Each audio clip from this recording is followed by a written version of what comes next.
Good morning. It's 7 a.m. on Tuesday, November 23rd. Today in Baton Rouge, expect to see clear skies with a high of 64.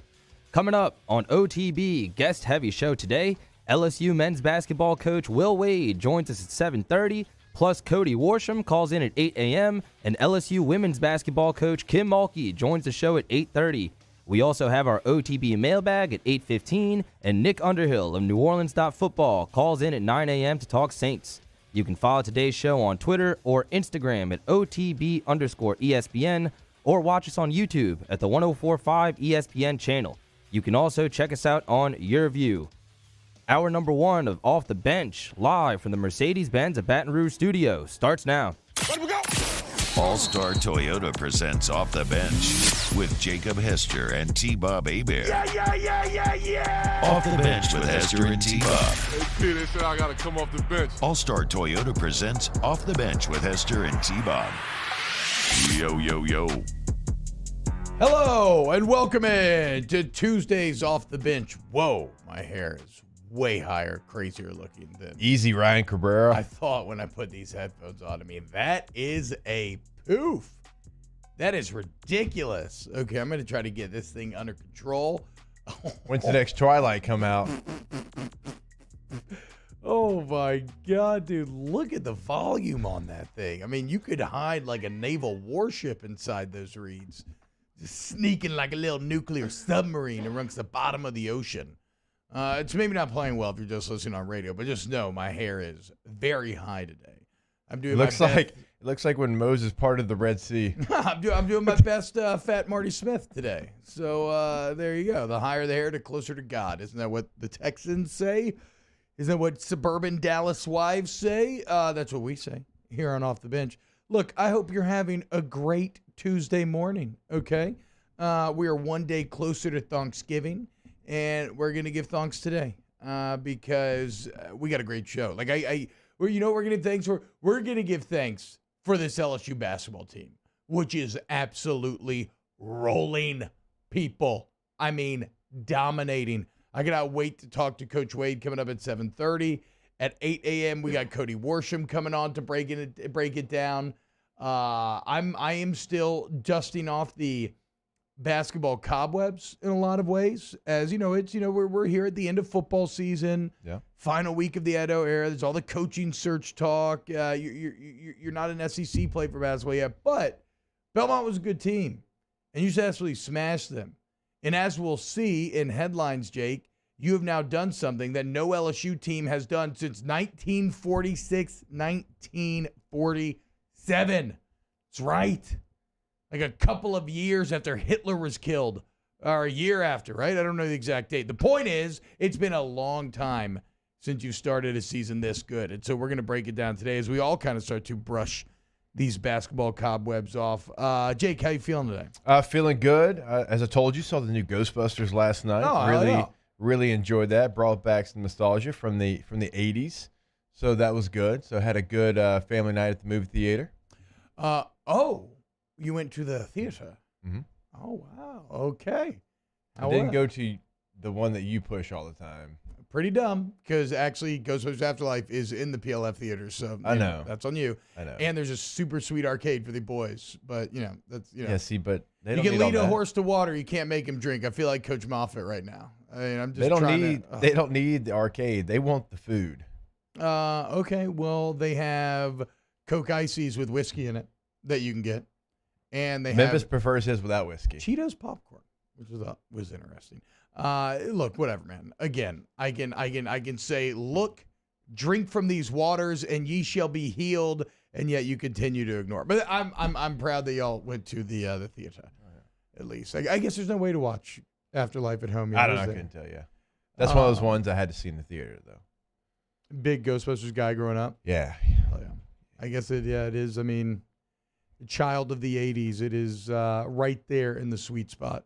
All right, so like we said, we got a great show planned for today, and we will talk a ton of football. I mean, we're 2 days away from Saints Bills, LSU A&M coming up as well. Mario, Danny, we feeling good today? How we feeling, boys? Mario, you seem pretty sick, so you just maybe talk less, or maybe just I don't know. You be careful, Danny. You don't touch me either because you're sitting right next week. But give me a thumbs up. We feeling good, boys? All right, Danny? Okay. A little more enthusiasm from you, Danny. You just told me not to. Okay. No, you can talk, Mario. Sorry, go ahead. Yeah, you asked me how I was doing. I'm good. I'm pumped for Thanksgiving. Excellent. Okay, right on. Hell yeah, I love it. Let's go ahead, Danny. Stop shaking your head. Let's go ahead and dive in to some headlines.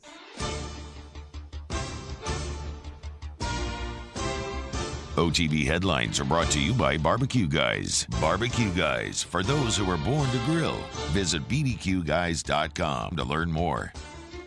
My hair was like the follicle equivalent of Kyle Kuzma's sweater last night. We'll get into that a bit later on. LSU football news. How about Damone Clark, Jake? One of 6 finalists for the Buck Kiss Award, an award that only Devin White has ever taken home in school history. Damone leads the nation with 125 tackles. He also has 9.5 TFLs, 3 sacks, 1 pick, 2 forced fumbles, and a fumble recovery for good measure. I don't think he'll win because of the nature of the LSU team, but just a hell of an accomplishment by Damone Clark to even be named a finalist. Yeah, award season's always a little different, like you said, because LSU's team is 5-6. He might not win this award. Like in baseball, Major League Baseball, the 3 guys up for National League MVP all were fishing during the playoffs, right? So all awards are a little bit different, but college awards, you're exactly right. They typically go to the guys with the better team. But that doesn't take away from what Damone Clark has done this year. I mean, he has really just completely done a 180 of what he was last year. And again, we kind of talked about how many times he was put in the wrong place to succeed. He's put in the right place. He's also improved. I mean, there were some things he had to improve on. He's done that. And I think it also tells you just what Blake Baker, the linebacker coach, has done for this team as well. So great turnaround. Damone Clark's going to play a long time in the NFL. Yeah, he's what a year. What a year for him. Glad to be recognized. He'll make All-American teams. I hope that he gets the first team status that he deserves. In other good news, as far as LSU football is concerned, Jake, you're going to get a couple of bodies back. Sounds like Sage Ryan and Mason Smith may be good to go, which, again, we already laid out on this show. We're excited about seeing this 3-4 with Mason Smith in it, right? Getting Neil Farrell, Jaquelin Roy, and Smith on the field at the same time. Yes, please. Yeah, no question about it. Mason Smith feels like he is just perfect for the defensive end role in this 3-4. He is going to be somebody that's rested, and I think he's going to have a big game coming up on Saturday. And also, Sage Ryan gives you some depth in the secondary. I mean, you've been paper thin there. Luckily, you've stayed healthy over the last couple of games with the group that you've had, because one body goes down, it could be a bad situation for LSU. Sage has got a very bright career ahead of him in an LSU uniform. I'm assuming he's probably going to slot back in and play some nickel there. Yeah, fresh legs for Mason Smith. Always love ripping on the boys for having fresh legs. In New Orleans Saints news, the curse season continues. Those damnable football gods even saw fit to take Troutman. Like, why? He's been lambasted all season long. Then he has one good game. Career high, 5 catches. Career high, 58 yards. First touchdown of the season. And what happens? He sprains his MCL, and he's now out 4 to 6 weeks. It's unbelievable, dude. Unfreaking believable. So they did not have practice yesterday, but if they would have, Marcus Davenport would have missed practice thanks to a shoulder injury. Alvin Kamara, Ryan Ramchick, and Gaetano Passanio would have all been out as well. Ingram, Armstead, and Montgomery would have been limited. So that's, you're like, okay, Armstead limited, that's good, but Ingram limited, that's bad, that's new. And Trevor Siemian would have practiced, but he too is now on the injury list with a hand injury. Saints will take on the Bills and done. Yeah. I'm a little surprised they didn't practice at all yesterday, because typically when you play a Thursday game, you have a helmets practice. But with this injury list, I guess I'm not surprised. It's like, hey, guys, there's really no point in us going. No, we're going to stay in the film room. If everybody gets hurt, we just got to forfeit the game. Man, this has been just one of those years. And they kept their head above water for a very long time despite the injuries. It feels like that water's starting to come on top of their head. Yeah, it's. We'll get into it. This game feels almost like an elimination game between Bills and Saints. Almost. It's a little bit of an exaggeration, but not as much as you would think. This is a bit odd. Taysom Hill contract extension. So the Saints signed Taysom Hill to an extension worth up to $95 million. Now, this is not a complete, as far as I understand it, though, this is not a completely fake extension like the one that he signed this offseason. And it says that it will pay Hill at least $40 million over the next 4 seasons, with $22.5 guaranteed. Now, his contract is set, and it could go up to 95 if he becomes a starting QB. His contract was set to void after this year. That was the big extension thing, and it would have been on the hook for a $9 million dead cap charge. Now they can spread that $9 million over the 4 years of the extension, but I don't know, Jake. It feels a bit odd in terms of production to monetary value here. Like, that's a lot of money. Yeah. I mean, good on Taysom Hill for these extensions he keeps receiving. And I know he's been banged up and hurt, but he's not even the quarterback right now. Well, and that's the craziest part, right? If he gets quarterback, it goes up to $95 million, right? It's like you even if he never plays quarterback, it's $10 million a year with $22.5 guaranteed. There's something, and we know there's something that Sean Payton absolutely just loves about Taysom Hill. If you're going to give him this much money, like surely you have a plan for him to be a quarterback in the future, you would think. We'll talk to Nick Underhill at 9. Maybe we're missing some detail here that I'm sure Nick is not, because he's sat there and beautiful-minded all the numbers that Kai Harley deals with on on a board with yarn and thumbtacks and whatever. But this just, I want to believe that it's more part of a long-term vision, right? That Sean Payton believes with the right pieces in place that Taysom Hill can become a super consistent piece of the offense. But man, wild. In LSU basketball news, LSU basketball dominates once again, beating Belmont 83-53, and it's all about the D. Tenacious, you could say, as they held Belmont to just 32% field goal percentage from the field. They're now 5-0, holding all their opponents under 60. That the last time they did that, again, 1946, 1947, under Coach Harry Ravenhorst. Old Ravenhorst. What a name. They actually reeled off 20 straight games that year of holding guys under 60. So I don't know. We'll see about that. But they forced 19 turnovers last night. And the Tigers are now headed to Niceville, Florida on the 26-27. Nashville. And the Emerald Coast Classic will take on Penn State Friday at 6 and then play either Wake Forest or Oregon State on Saturday. Watched this game last night, and the thing that jumps off to you is the Tenacious D, Bob. Yeah. Because they just play a different brand. They've played a different brand of defense all season long. They're completely bought in. This is a team that doesn't, have individuals. It is a true team, and it feels like they are all bought in on both ends of the court. And if you're an LSU fan, you've been waiting for that. You've had some really good basketball teams, but now you feel like you have maybe the most complete team. You don't have maybe the individual star that you've had in the past, but maybe the most complete team that Will's had here. Well, they just kind of look like a bit of an amorphous blob. Everybody's big, everybody's long, and so the switching seems like it's so effective. They can guard you. Everybody can guard inside, outside. It's a team that doesn't feel like they don't care who gets the credit. Yeah. That's the best part. If Darius Days wanted to be a true superstar and go out there and jack up 12 threes a game, he could. But it feels like they're more worried about what the overall team success is. Yeah, so we'll talk to Coach Wade coming up at 7:30. Shout out to Darius Days. We missed this. He was actually named SEC Player of the Week for Week 2 of the season, as through 4 games, he was averaging 21.8 per. In LSU women's basketball news, we'll talk to Coach Mulgate at 8:30. Huge game in the PMAC tonight. They'll play host to undefeated Tulane, a veteran-laden Green Wave squad. Of course, Tulane added Moon Urson, who I thought was transferring to LSU from Baylor. She ends up at Tulane. She's leading the Green Wave with 16 points, 8 boards a game. Tulane already beat Alabama on the road, won against TCU in double OT. It's going to be a big one. Students attending the game now will get free Raising Cane's. And after that, the Tigers will head to Puerto Rico Wednesday morning for games on Friday and Saturday. In New Orleans Pelicans news, Pels get blown out once again, this time by the T-Wolves, 110-96. Of course they did. T-Wolves, kryptonite. Look at that. T-Wolves are 8-9.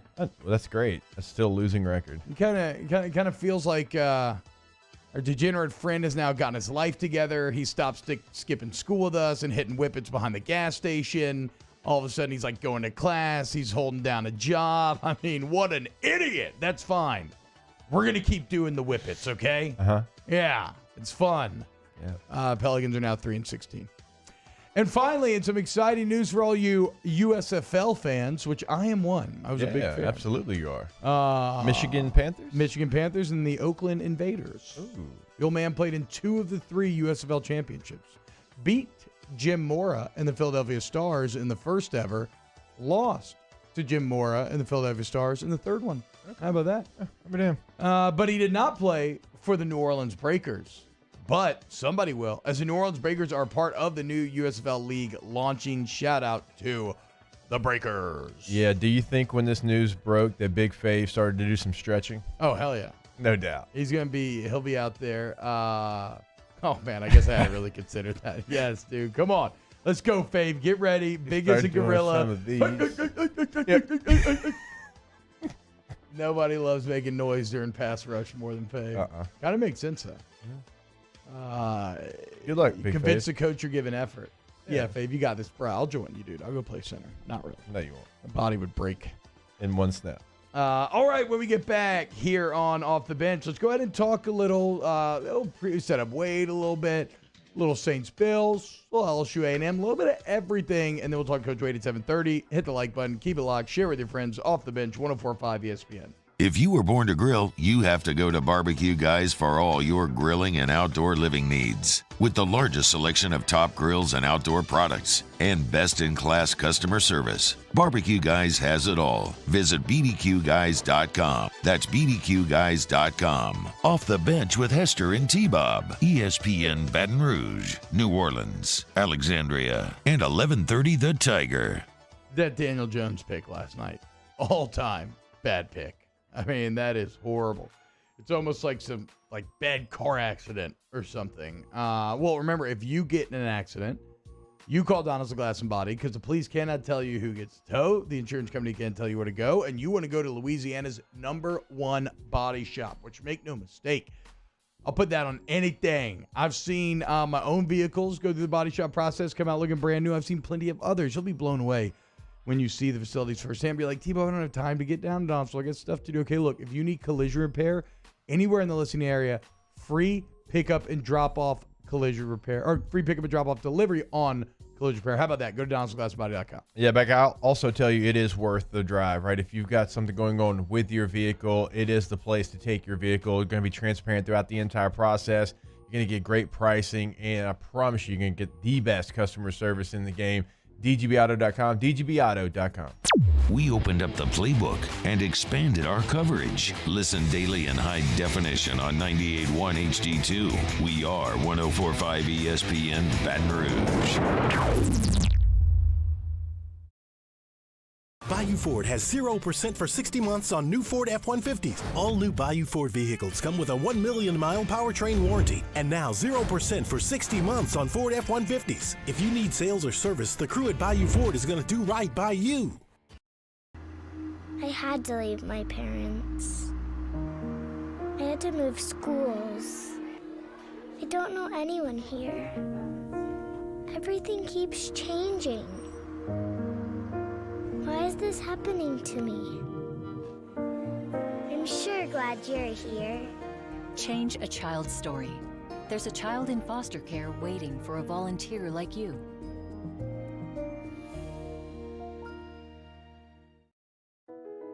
I've been doing business with Luba for 25 years. They're dependable, trustworthy. It's just the attention to detail with our clients. Our folks have years and years of experience. They're highly trained professionals, but many companies have that asset. What I'd like to think makes Luba a bit different is that we use those talents in a way that truly is dedicated to serving the needs of the folks who depend on us. Are you a licensed contractor? There's lots of good contractors in Louisiana doing work the right way, but unfortunately, too many unlicensed contractors are working outside the licensing requirements. Working as a contractor in Louisiana requires a license for the company doing the work. The Louisiana State Licensing Board for Contractors wants to help you get licensed to allow you to conduct work legally. It's not difficult to get the license. We can help you. Go to lacontractor.org for more information. Licensed contractors, it's the law. Gulf Coast Office Products is a nationally recognized Savin office equipment dealer based right here in Louisiana. Over 100 employees strong, Gulf Coast has the boots on the ground to support all vertical markets, from education, engineering, legal, and finance. With the latest in office technology, from desktop to production segment units, Gulf Coast and Savin have the perfect fit for you. Call 225-756-2644. That's 756-2644 for Gulf Coast Office Products.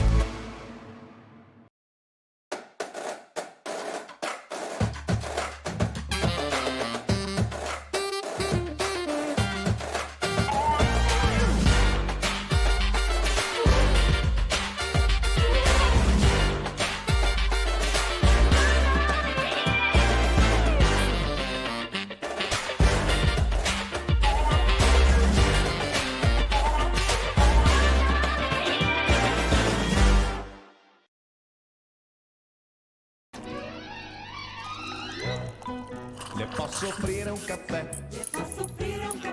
Andiamo insieme da me, non c'è. Join us for a Tuesday edition of Early Line as we take an early look at this weekend's action. Plus, Rafael Esparza of DocSports.com joins the show from Las Vegas. Join us from 2 to 3 p.m. right here on 104.5 ESPN Baton Rouge.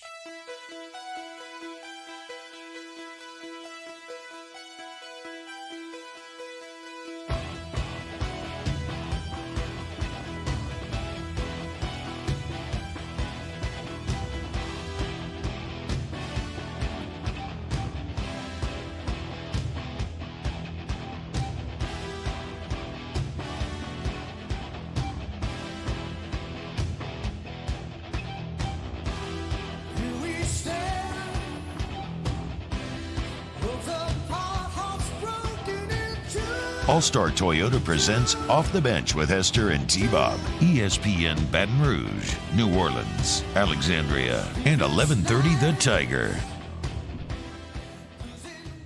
Welcome back. Off the Bench. Getting ready for Coach Will Wade. This is going to be a little bit of a quicker segment here because we're going to get ready for Coach Wade at 7:30. It's basketball season, man. It feels weird. You know, normally, I mean, let's be clear. My headspace, I'm still in football, even though it's been a bad season for LSU. But you know, I'm very much into this A&M game this weekend. I have chosen to forego any actual analysis here, Jake, and I'm just saying LSU's going to win. I'm riding with Damone Clark. They're going to do it for O. They're going to beat A&M in this season on a positive note. Go bowling, Tiger Stadium. It's going to be crazy. 6 p.m. I think it's going to be awesome. So, to be clear, we're between that and the coaching search news. The point is, I'm very focused on football. I'm basketball rusty right now, and quite frankly, coming into this season, while there was a lot of smoke on the street, this LSU basketball team would be very good. I just kind of let it go over my head a little bit. You know, we'll see. It's kind of like a prove it to me. We'll see. Well, okay, they are proving it, right? And at a time when this LSU coach, not generally, when this LSU coaching search is taking up all of the oxygen in the room, they're forcing. They're forcing. City. Yeah, right. But they're forcing their way in. Yeah. I mean, basketball is here in November 23rd. They are forcing you to pay attention, to start watching, and to start talking about them. One thing I'm really looking forward to this weekend is going to be watching that tournament. And we'll talk to Coach Wade about the value of an early season tournament. He talked in his post-game press conference last night about it's one of the areas they've just been really bad at since he's been here, where they want to get better. But, I mean, you're more of a college basketball head than I am, Jake, by far. But it's just been very exciting here early on to watch them earn the eyeballs that they are now getting. It is, and it's a really good year within the SEC for hoops. When you start looking at some of the teams that are ranked, you've got Alabama ranked at 10, Arkansas at 13. Certainly you got Kentucky in the top 10, Auburn's at 19, Tennessee's at 15, Florida at 23. LSU's actually not ranked right now, but I think that's going to change here. What's up with the Bobby? Why are they such, dude? It's so. Is it not like just obvious bias? I don't understand that. Oh, the part about well, certainly over LSU, and they're going to have to do everything probably times 2, but that's okay. It feels like this team has that type of a makeup. So you're in this SEC, you're in it with 6 teams that are ranked, and you're not one of them, but you might be one of, if not the best in the league. So you're going to have plenty of opportunities to go out there and prove yourself on the court. Obviously, you've got some veteran teams within the SEC.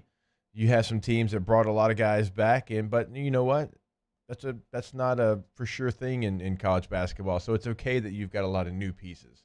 New pieces in college basketball can translate to the court much faster than new pieces on the field over in football. So it's going to be an exciting year when you look at, like I mentioned, the SEC. When you look at some of the opponents they have coming up in some of these tournaments, I think we'll find out who LSU is pretty quickly there. So it's going to be a year where I think they're in it for the long haul. We know what they've done in the SEC over the last 3 years. I can't wait till they play Alabama. Obviously, last year, the way the season ended, you're a tip away from winning the SEC. So That feels like it's going to be a pretty good rivalry there. Yeah, SEC play is going to be Alabama incredible did this their year. SEC basketball thing at midfield for the football game when LSU came to town. Feels like there's a little bit of a rivalry between Nate Oates and Will Wade and those two basketball programs building. Yeah. Was it? It wasn't Oates to Wade they get the F out, was it? Last year it was, right? Yeah. That's what I'm saying. Okay. Mm-hmm. Okay, Oates. That's right. Yeah. The general owes you a little something. And I got to be honest. I wasn't sure how the general was going to respond to having to remake this team over the offseason. I do remember at the end of last year kind of being like, man, it was a great year and everything, but you're losing everyone. The waters are kind of hot at the time. It's like, can Will Wade actually attract talent here? Can he manage to reload and completely remake this roster year to year, losing everybody but Darius Days? And not only did he do that, but it appears like he has exceeded anything they've potentially been before. And we're going to talk to Coach Wade coming up right now about that. And for all the talk of defense, he was in his post game last night. He was talking about an element that is kind of ignored that is the real key to this stat of holding teams under 60 points. We'll get to that all next with Coach Wade here on Off the Bench. Off the Bench with Hester and T-Bob. Go to GEAUXRoof.com, GEAUXRoof.com. 927-8300 is the number, 927-8300. If you want to basketball, not getting anything. Sorry, y'all. If you need your roof fixed, go to Go Roof, okay? You get a beautiful new roof every shingle time when you work with Go Roof. And there's a few distinct advantages that I'm always mentioning because, well, they bear mentioning. And that would be the fact that you get a free professional estimate. It doesn't cost you anything up front to figure out exactly where you stand, the severity of a problem. Maybe there's no problems at all. You figure all that out for free.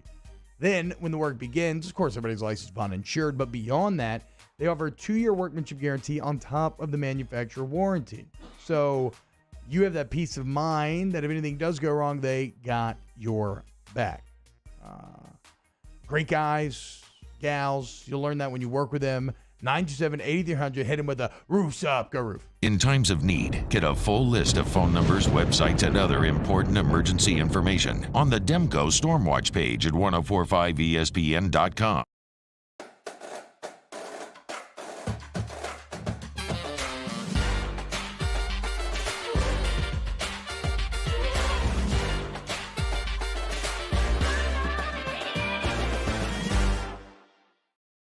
Service Mastery Elite create clean, disinfected work environments. As a local business, we take pride in serving the New Orleans and Baton Rouge areas. Our cleaning protocols follow CDC and OSHA standards for healthcare settings, offices, senior living, restaurants, and industrial plants. Contact Service Mastery Elite to get your operation ready for reopening with germ disinfection cleaning. Service Mastery Elite, the trusted choice in professional cleaning since 1996. To the heroes who are working tirelessly to care for our communities, we thank you. We will never forget the countless hours you dedicated on the front lines, choosing to risk your own health to fight for our friends, neighbors, and family members. I mean, you guys are out on the front lines, fighting it. We are grateful for your heroic acts and unwavering spirit. Together, we are overcoming this adversity and make our state healthier and more vibrant again. Ochsner Health. Starting in 1974, Central Plumbing has served Baton Rouge and surrounding areas for all of their plumbing needs. Through these tough and trying times, we want you to remember that the Payne family is here to continue to support and serve you. As a multi-generational business, there is no job that is too big or too small. Residential, commercial, industrial, hospitality, we're here for anything you need. 24/7, 365. Give us a call, 225-925-8552. It's no secret. The best oysters in Baton Rouge are at Jolie Pearl Oyster Bar. Enjoy mouth-watering South Louisiana flavor and oysters from all over the country. And don't forget our nightly drink specials.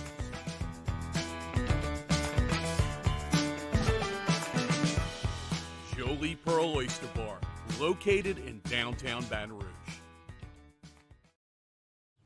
Eli's always been into grilling. It took us a while to see it, but the signs were there. What are you doing, Eli? I knew grilling was my thing. I have been talking about it throughout my career. Happy with the results? I am. Got the new grill from barbecueguys.com. It performed great. My advice, as I always told my boys, do more of what you were born to do. Barbecue Guys, for those who were born to grill. You want cheese on your burger, Pops? I'll take a little cheese. Gulf Coast Bank and Trust is giving our customers the power to bank anywhere, anytime during this challenging event. And we're right there with you. Our mobile banking app is a smart way to manage your money. Hey, it's Matt Moscona inviting you to join us for Tuesday's AFR, presented by Insurance Network of Louisiana. We'll tell you what reporter has the new list of finalists for the LSU coaching job. We'll recap LSU, Belmont, and hoops. Join us for Tuesday's AFR, 104.5 ESPN Baton Rouge.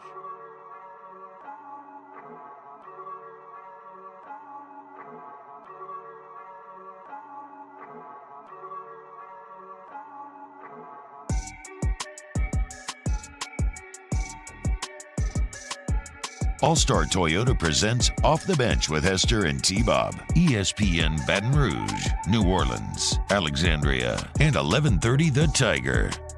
Welcome back Off the Bench. Right now, let's talk to the man, the general, Coach Will Wade. 5-0. Everybody held under 60 points. First time since 46-47. That's right, first time since World War II. Coach Wade, what's going on? Thank you so much for waking up with us this morning. Thanks for having me on. Doing well.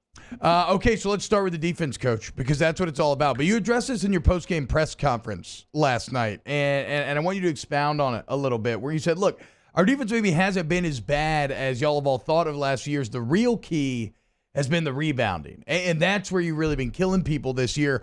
What has been the biggest difference behind that increase on the boards? We're more physical. We're much more physical on the glass, which helps. We don't get put in as much. This does help our rebounding. We don't get put in as much rotation. Our switches are a little bit crisper, so we have bigger bodies on bigger bodies. We don't end up with our guards on our bigs as much because of our rotation. And then at the end of the day, we just got some ball getters. I mean, we got guys that go get the ball. I mean, Tari Eason, he can just go snatch the ball. We got somebody down there to help Dave. We got Efton, who's huge, who can go get the ball. We've been playing a little bit undersized as well. So, you combine all that, and it's been a huge focus, with our team and with our guys. It's just trying to get us better rebounding-wise. And so we've been doing every day since we've started this summer. We've done some sort of rebounding drill, and it's been it's paying off for us right now. Hey, Coach, a guy I'd like to highlight, Milwaukee Wilkerson, probably doesn't get talked about enough. In his last 2 games, he has 9 steals. He had 6 in the opener against Louisiana Monroe as well. I mean, this is a guy that even last year I felt like he probably didn't get talked about enough, but he seems like he is a key piece to what y'all want to do. Yeah, and Wani, I mean, he's like the middle linebacker, to borrow a football analogy. I mean, he's the one who gets us in the calls and everything defensively. He's the one who knows, what we're doing with the post trap and when to go and when not to go. And he's the one who can just control us defensively and get us in the right spots and get us doing what we need to do. So he's critical. He knows the scouting report really well. He can execute things really well. He was asking me, something was about a half inch off and shoot around on one of our foot placements, and he was asking me about that, and I was like, "Damn, Wani, you're on it." It sounded like something I would observe. He's been around me too long, I guess. But I mean, he's all over it. And I tell you one thing about him now is he's really improved offensively. He's getting ready to bust out and have a couple double-digit games offensively. People just hadn't seen it because he's so unselfish and he just does what we have to do to win. But he's really, really improved offensively as well. But he is a huge piece to what we do defensively. Just his communication, his knowledge, his ability to get us back, really get back square. We can't, it's like knocking down a domino. When they knock down that first domino, you got to stop it before they knock them all down and just get an open shot. And he's able to stop it and get us back square and get us back home. And then once we get back home, we're pretty good. Well, and it seems like the perfect. I was already going to ask you this, Coach. It's kind of the perfect transition because you're constantly mentioning like attention to detail, right? And even watching the game last night, y'all are up 30, dominate the game, and I still see you getting after guys on the sideline. And look, I know this is a very broad question, but in terms of attention to detail, right? Like a game where you're up by 30, like what are some specific examples about the details that you're talking about that you think can kind of continue to allow this team to ascend? Well, I mean, what I was upset about was our transition defense. We weren't jamming on the. We crashed the glass hard. We only offensive rebounded 24% of our misses last night. We got to get that better. Offensive rebounding's not been where it needs to be, but we crashed the glass hard. So when we get in our press, you have to jam the ball handler so they can't throw it ahead. And we weren't jamming the ball handler. We weren't giving our second line guys enough time to get back. And 22 for them, we showed clip after clip of how he just takes off in transition. They were able to throw it over top to him like 3 times. And that just irritated me, to put it mildly. So, that's the sort of stuff that we can't have. We can't have happen. And shoot, once we got in a game like that, I wanted to hold them under 50. Forget the 60 points. Yeah. I wanted to. I'm tired of hearing about how bad we are at this and how bad we are at that. Like I wanted to. They're a really good offensive team now. They're going to score a lot of points in a lot of games. And but you want to be locked in on everything. And our team's like that, man. Our team understands that we can't relax for a second. You got to stay urgent. You got to stay disciplined. You got to play with great mental toughness. And I told him last night that team was going to stress us mentally more than any team has stressed us, just with their cutting and their movement. And I thought our guys responded well and did a nice job. But I was not happy with our lack of jamming the outlets and not allowing our second line guys. And we let them throw it over top because we had poor ball pressure, out of position on the second line. Then once you do that, they have a 2-on-1 on the backside, and it's just picking what sort of open shot they want. Coach, I know we're only 5 games in, but last night you played 8 guys that had double-figure minutes there. Is that about what you think the rotation will be like? Is that what you try to strive for, about 8 guys in that rotation? Yeah, I mean, 8, really 9. 8 and 9's a perfect number. 8's a little bit easier to keep everybody happy. Nobody played under 17 minutes last night of the main guys, so they're you keep everybody feeling good about themselves. So, I think we've got really, really good, I don't call them roles, but just responsibility allocation. I think the guys understand what they're getting every night. They know they're going to be able to play through some mistakes. There's usually one thing every game that I tell them is basically, if you do this, you're coming out no matter what. What was last night's? Last night's was, if they were in transition and you weren't over half court, that's why we had those 2 blocks on that shot in the first half down by our basket.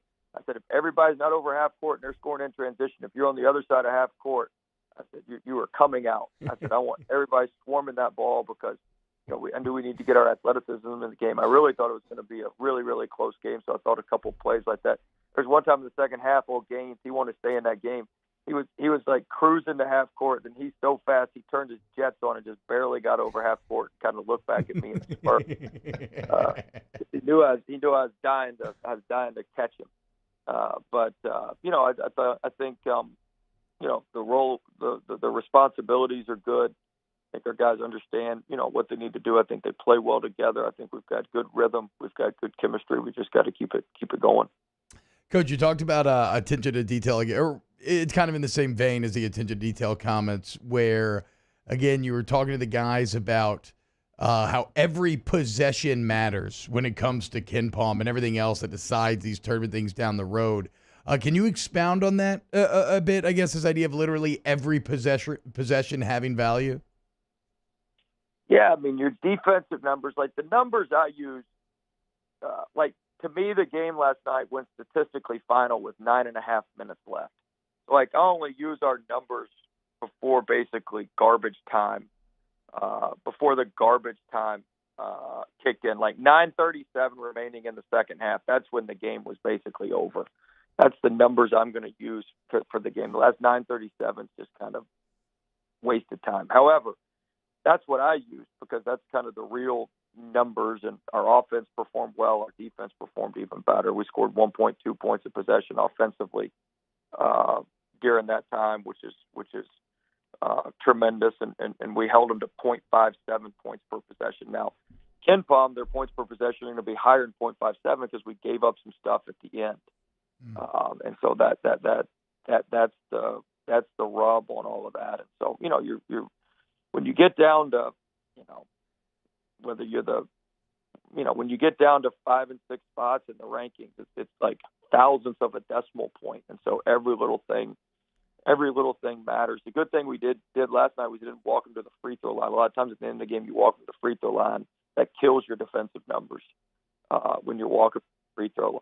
So we did a much better job of that last night. Coach, I love that analogy. It's like as a running back in 4-minute offense, they got 11 guys in the box. We're trying to run this clock out. Yards per carry go from like 6 to like 3.2. Yeah, that'd be analytically over at that point. Yeah, we don't need to get the yards per carry I've down. never really even considered that. Oh, I have. There's Every 4-minute for offense. for sure. Oh man, that's wild to think about. Should have just run behind T-Bob. You've been all right. Yeah, you would. Yeah, sure. Coach, exactly. I got some tape to show you. We'll get on that. Coach, how about coming up this weekend? Another area of improvement that you have highlighted has been early season tournament play, right? And so I guess my question is kind of twofold. First is kind of what's the difference, maybe, or how does it differ if it does? Trying to win like a tournament game versus like a game like last night. And then what do you think some of the value is for later in the year playing in a tournament like this? Well, I mean, the value is we're playing on a neutral court. We're going to be away for a couple days. It'll, just to get you in an environment, a road environment, a neutral site environment. So the value is to get you in that type of environment. Now, our first year we beat Michigan, then we got clobbered by Notre Dame and lost to Marquette in the consolation game. Our next year we beat Charleston, and then we got beat by Florida State, and then that turned around and beat us against Oklahoma State, where we were horrific. And then, we lost to Utah State and came back and beat Rhode Island. So we haven't been very good in these. And so the whole key is, I told our guys last night, you got to win the first one to be able to win it. So we've got to put everything we got into Penn State on Friday night and do everything we can to beat Penn State. But we've just got to be better at these. We've got to be more consistent. We've got to prepare better. I like our setup better. I gave us, we're off today, so we can rest, recover, and then we're going to have 2 good days of practice. We're going to head to Destin Wednesday afternoon after we practice here, and then we'll be ready to rock and roll. So I like our setup better leading into it, but that means we still got to execute. And Coach, having the experience, play back-to-back days is probably something that you can take into tournament time in the SEC and the NCAAs. Having that experience of what it takes to get your body back ready to play that soon as well, right?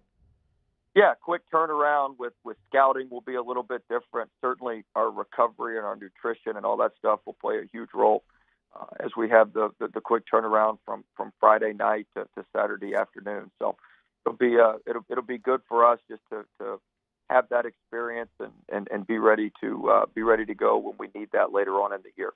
Coach, we talked about it earlier in the show where, it's this time of year where, there's a football coach search going on. Like, generally, it's football, wrapping things up. Y'all are forcing the conversation, forcing eyeballs. What have you thought, and what have you thought about, like, the crowds or the PMAC kind of support? Are you starting to feel some of that? Yeah, I mean, I thought the students have been awesome. I think the students set the tone, and then our crowds have been great. I thought the crowd last night was tremendous, and I think people appreciate how hard we play. We're blue collar, we're tough. It's pretty fun to watch offensively when we're in the open court. We get after it on the defensive end. It's not always perfect, but we play extremely, extremely hard. So, I think people appreciate that, and it's like I always say. I mean, they like a winner. Everybody likes somebody who wins and a team. Let's be real. They're dying for something that's going to win. We haven't had the season that we wanted to in football, and they're going to look to us and Coach Mulkey. next, and then obviously Coach Johnson in baseball. So, people like to win, and if we can put a winner out there, people will show up. That's what I tell people all the time. So we're appreciative of all the fans. We're appreciative of their support. It's been great. I know it's just going to continue to grow as we keep it going through the season. Cannot wait. Penn State this Friday at the Emerald Coast Tournament. It's going to be at 6 p.m. this Friday. Check it out. Next time they're back in the PMAC, continue to pack it out. Continue to get crazy. Coach Wade, thank you so much for waking up with us today right after your game. Thanks for having me on, guys. Boot up.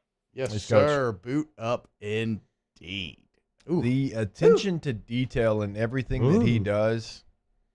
Need a cigarette. A lot of coaches preach that. A lot of coaches talk about it, but they don't live that. That man lives that life. Yeah, yes.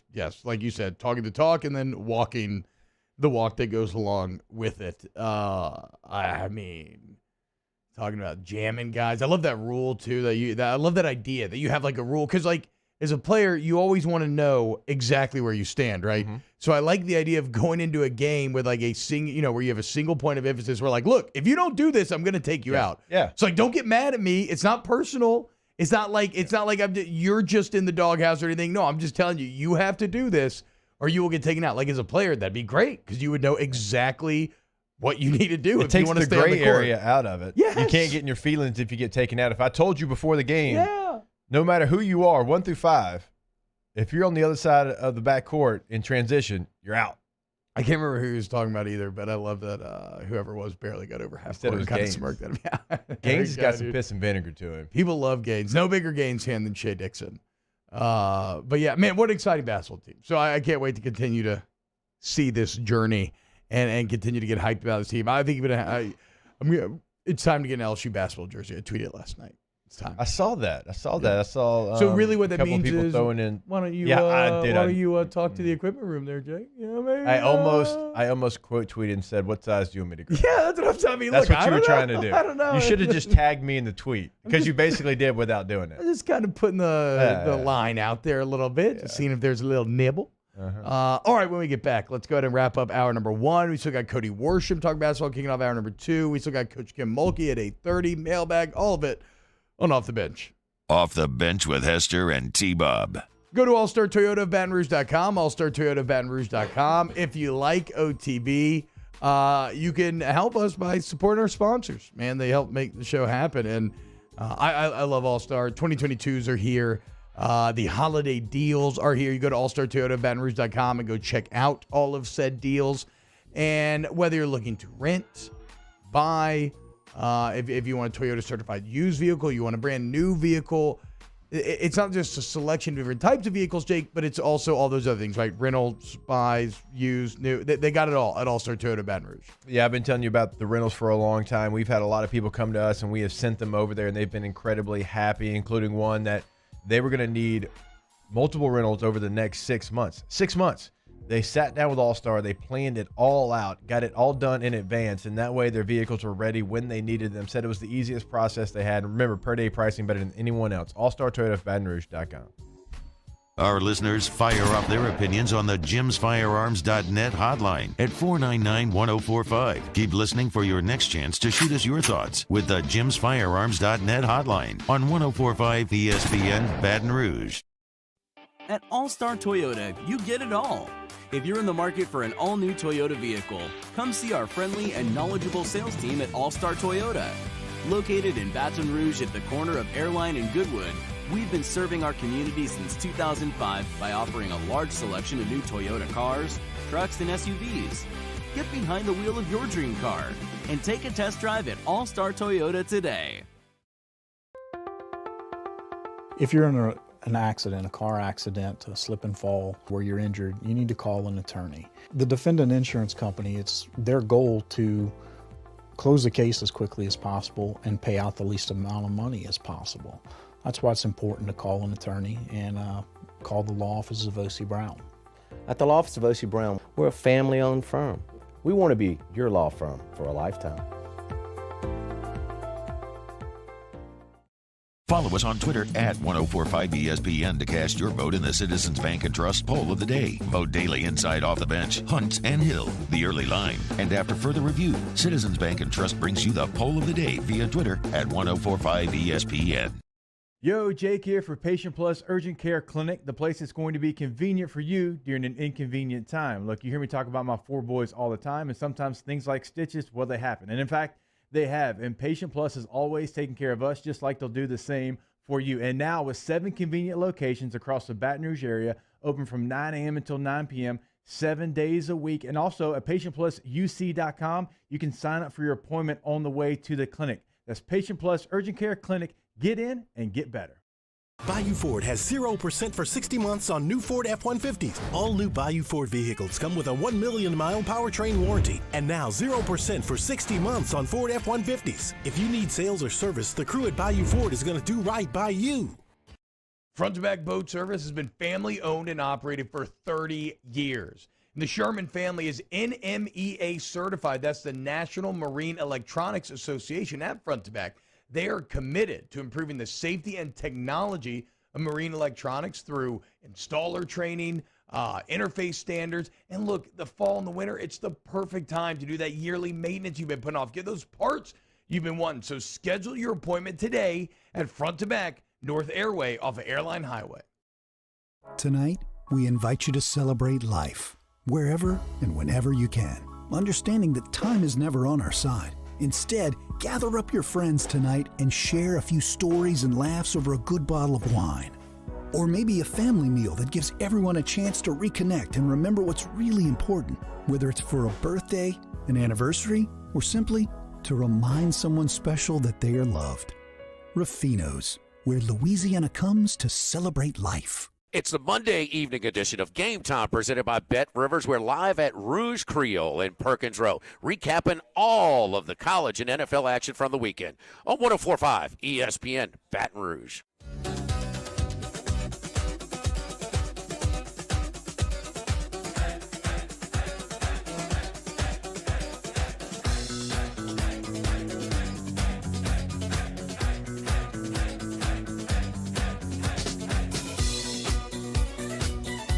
All-Star Toyota presents Off the Bench with Hester and T-Bob. ESPN Baton Rouge, New Orleans, Alexandria, and 1130 The Tiger.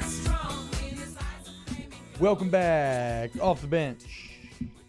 T-Bob, Jake Marday. Sorry, I'm just getting into the chat for the first time today, so great to see everyone. Hit the like button, get the numbers up, et cetera, et cetera. Urban Sabero says, it's so enjoyable watching that LSU basketball team. I'm excited to see how they play against better competition. I agree. Like Jake laid out earlier, the SEC seems like it's going to be just a battle week in and week out this year. But again, Belmont's really good. Belmont was really good. I mean, that's a team who I think had gone over 80 in every game previous to this. 4 or 5 games previous to this. But definitely even in that game over 70, over 70. Like they had not been stopped at all this year, and LSU shut them down. And Coach Wade said in his presser last night they'll probably win about 25 games this year. So between that, Liberty dub, LSU doing some great resume work here, and the least exciting or the less exciting part of the year. So you're right. Even in their loss, they got 280. So it was 92 to 80. They lost their first game. Then they rolled off 81, 95, 97, and then last night 53. I mean, you're talking about a team even in a loss scored 80 points. Absolutely love it. You know what else I love? This quote from Keishawn Butte's father, which, I mean, we've seen some of these parental quotes maybe go awry if you look at the Eli Rick situation. But he was talking to Lon Phillips Sullivan of LSUodyssey.com, and he's asked if his son is transferring. His response is, nah, he isn't going anywhere. It's all about getting healthy and getting back out there and trying to win a title. You must. Yesterday we talked about the new coach's number one priority should be to try to kind of get Eli Ricks to stay. You got to make sure that you can lock up Keishawn and get him to stay and stick around. I'm not saying that that goes for everybody on the team. I'm not saying that Keishawn's some special threat to leave or anything, but certainly he would be at the top of the list when you talk about re-recruiting the current roster. Yeah, without question, one of the most dynamic playmakers in the conference. Yeah. He is key. But look, Louisiana guy compared to someone from the West Coast. That makes sense. You know, that's an easier sell for the new coach. Ute. There you go. No. Or to Cali. No disrespect to Cali, I guess. You hate California. I'm just saying that because I don't want Eli Ricks to get mad. Hour 1 of the books, hour 2 next. Off the bench with Hester and T-Bob. Huge disrespect to Cali, really, is how I feel. Go to RejuveMeMedical.com. RejuveMeMedical.com. If you want to feel young once again, you want to go out to Fred's, to Club Reg. It doesn't have to be that. If you just want to get how you used to feel, man, when you kind of rolled out of bed, ready to hit it, weren't just completely dog tired at the end of the day, had a little energy to roll into bed at night, better mental clarity, elusive, tough fat, basically reverse the aging process. Rejuve Me Medical will create a customized plan for you. Go to RejuveMeMedical.com. But you can't get that plan if you don't contact them. If you don't go to RejuveMeMedical.com and get a consultation set up. If you don't pick up the phone, call them at 225-230-4201 because that plan that T-Bob's talking about is going to be different for everyone. We got 4 people in this room right now. All 4 of us would have a different plan. It's not a one-size-fits-all, so you got to go check it out. Again, RejuveMeMedical.com.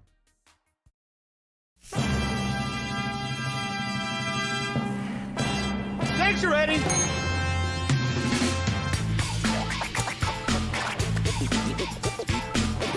Yardbirds up.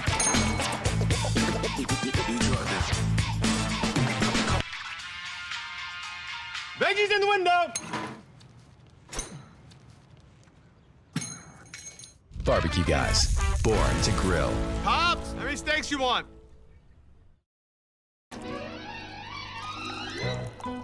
Le posso offrire un caffè? Le posso offrire un caffè? Andiamo insieme da me, non c'è. Call Mr. Electric today for electrical repairs, upgrades, and installations. There it is, the extra mile. On the border of expected and extraordinary for those willing to go further. Like vans customized for work or play. With safety and tech to keep you connected.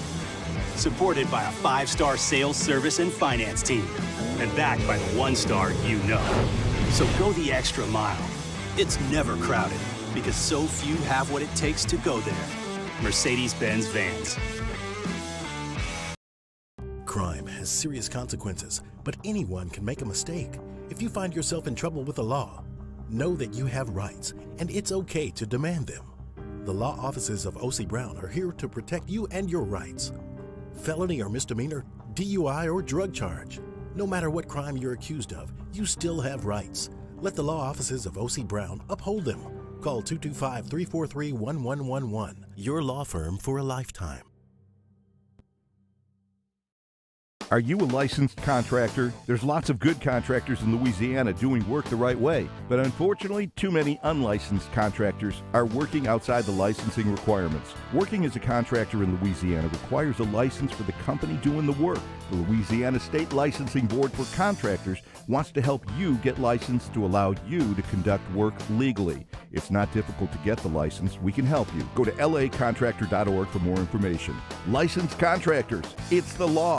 Gulf Coast Office Products is a nationally recognized Savin office equipment dealer based right here in Louisiana. Over 100 employees strong, Gulf Coast has the boots on the ground to support all vertical markets from education, engineering, legal, and finance. With the latest in office technology from desktop to production segment units, Gulf Coast and Savin have the perfect fit for you. Call 225-756-2644. That's 756-2644 for Gulf Coast Office Products.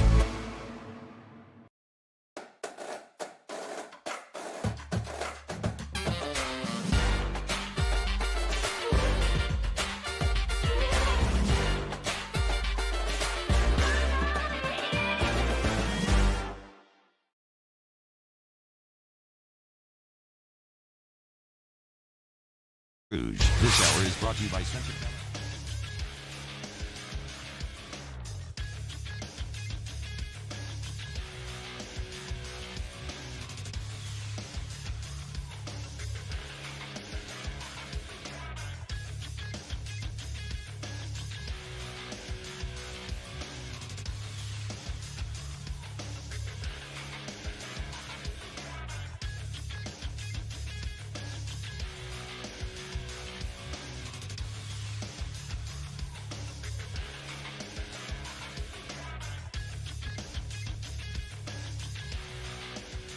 Good morning. It's 8 a.m. on Tuesday, November 23rd.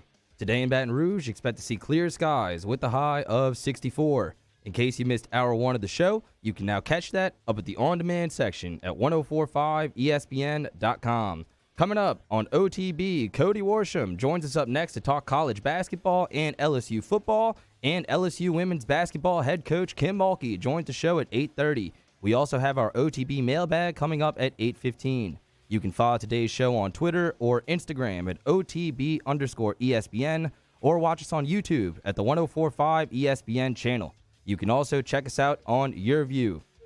Hour number 2 of Off the Bench, live from the Mercedes-Benz of Baton Rouge studio, starts now. All-Star Toyota presents Off the Bench with Jacob Hester and T-Bob Hebert. Yeah. Off the Bench with Hester and T-Bob. Hey, P, they said I got to come off the bench. All-Star Toyota presents Off the Bench with Hester and T-Bob. Yo, yo, yo. It's Ashy. Ashy KD. Forget about Ashy Larry. Yeah. It's about Ashy KD. What's happening, y'all? Is my mic on? Yeah, there we go. My headphones weren't plugged in. Welcome back, OTB, talking about a great meme from George Foster, 72. I don't know what Foster exactly does. This man asked me if I watched Game of Thrones before he showed it to me. Child, please. You still haven't seen a single Star Wars movie. Game of Thrones is better than Star Wars. Let's go to the phone. Boy, talk about a macroaggression that I'm just going to have to ignore because we have a guest on the phone. Cody Worsham, at Cody Worsham on Twitter. We've been talking to Cody for years about, well, all things LSU, right? But at Cody's heart is LSU basketball, and it feels like it always has been. And he has seen the rise of General Wade firsthand, and it feels more exciting than it ever has before now, 5 games into the season. Cody, what's up, man? When I was texting you last night, I kind of got the feeling that you were buzzing a little bit. And I mean just like vibrating with positive energy. Has that carried over into this morning?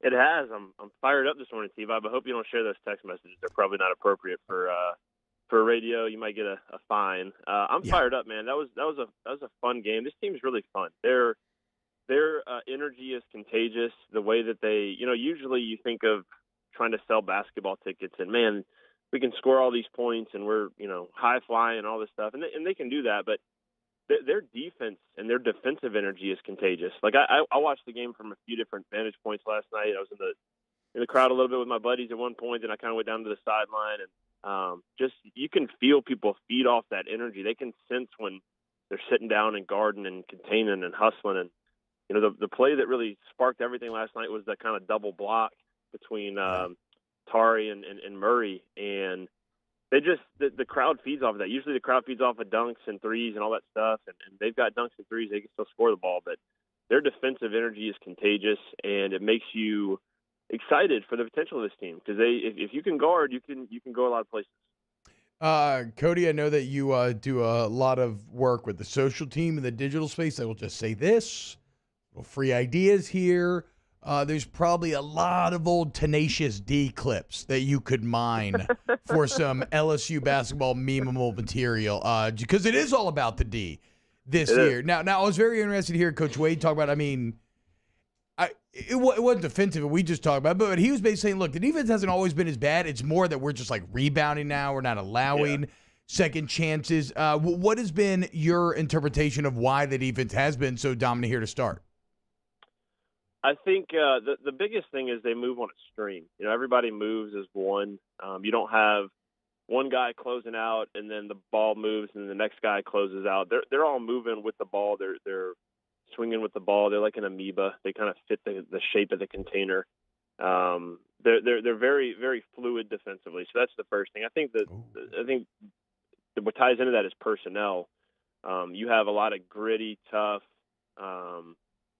quick twitch, athletic, long guys that can switch everything, and you have no holes. Like Will is right. They've if you look at their defensive field goal percentage, effective field goal percentage, especially last year. Like last year, they were much better. They guarded the 3-point line better. If you remember the year before, it was like, man, they can't guard the 3-point line. Last year they improved that a lot, but there was always one. The four guys would be guarding and one guy would be a second behind. This team doesn't have that. All 5 guys are on the same page. They're on the same wavelength. They're flying around. But I think the key is, I think the system's great. I think the way they switch everything, like I remember when I was playing, like when you played a switching defense, it was awful because like a zone you can find holes in and you can attack. And you can kind of poke it and probe it, and then a man you can get mismatches or you can get angles off screens. But when they're switching everything and they're good at it, like unless you can slip or you can try to almost trick the defense, you're basically going to be going one-on-one with help defense around you all the time. So they're good at that. It's a hard system to run, but they're running it effectively. They've been drilling it for 2 years now. But I think personnel is the biggest thing. You got guys that can pressure the ball, which starts everything. Like when I remember a couple years ago when LSU, it was the year after Tremont left and they were struggling a little bit defensively. I was like, the biggest thing is they just don't pressure the ball. Like it's too easy for the point guard to get the ball into the half court and get into the sets, and they're not dictating to the offense. Man, this team dictates to the offense. Like they're telling the offense, we're pressing you. When you get it across half court, we're going to be all over you. If you try to drive in the gap, we're going to punch the ball out. Like they really dictate. They're the aggressor, to use a Will term, and it's really fun to watch. Now, Cody, you did play college basketball, and you know how long it usually takes for a team to kind of come together. With all the new that's on this team, I know you have a couple of carryovers, but for the most part, it's a lot of new, certainly in the starting lineup. How impressive is that they're playing as a team, only 5 games in at the level that they're doing? I think the key with that starts with leadership. And so you look at Days and Mwani and Pinson as kind of the trio and that leadership trio with LSU basketball. That's where it starts. Like you can have a bunch of new guys in, but if you have kind of a core that to use the same term, dictates to the rest of the team, what the tone is going to be, what the mentality is going to be, that starts everything. Now, I think in addition to that, with Days and the way that he set the example in the first 4-year player under Will Wade, he knows what kind of work needs to be done. He's leading by example, but he's vocal. Pinson's been around the block. Mwani's kind of got a natural leadership to him. Like that's critical. But then you have to have guys that are receptive to that. And this group is really, really receptive. Like Efton Reed is, I love watching him play. I love the way he carries himself. He's unselfish. He's got a great attitude, a great focus. Brandon Murray, like I'm president of the Brandon Murray fan club. I just love the way he guards. He's tenacious. He's to me, the way that I felt about Darius Days as a freshman is the way I feel about Brandon Murray. Like, but just the perfect college basketball player that's going to be a good player to great player before he's done, and is going to be here for a while. And then you got guys like Gaines and who's electric. I mean, they're just receptive to that leadership. And to me, the anecdote that stands out is last night as I was leaving the PMAC, kind of cut back through the PMAC, and Pinson was in there getting up shots. I think Colbert was in there getting up shots. Like, and I'm not talking about like just throwing up lazy shots. I'm talking about in workout clothes, dripping sweat after the game. Like, after the game, but even guys like Murray and Gaines, they were sitting there watching him, and like those guys. First of all, they played a lot of minutes, and I know Will said after the game a few of them were sick and like they were still recovering. They didn't go home. They didn't go to their apartment. They all were just sitting there watching. Like they're all in there together. Yeah. And so like I'm sure some nights like they're all working out too, or some nights Pinson's sitting there. But like just the fact that not only is one guy in there getting up shots, but everyone's in there watching him, encouraging him, shooting the I can't say it, but shooting the bull.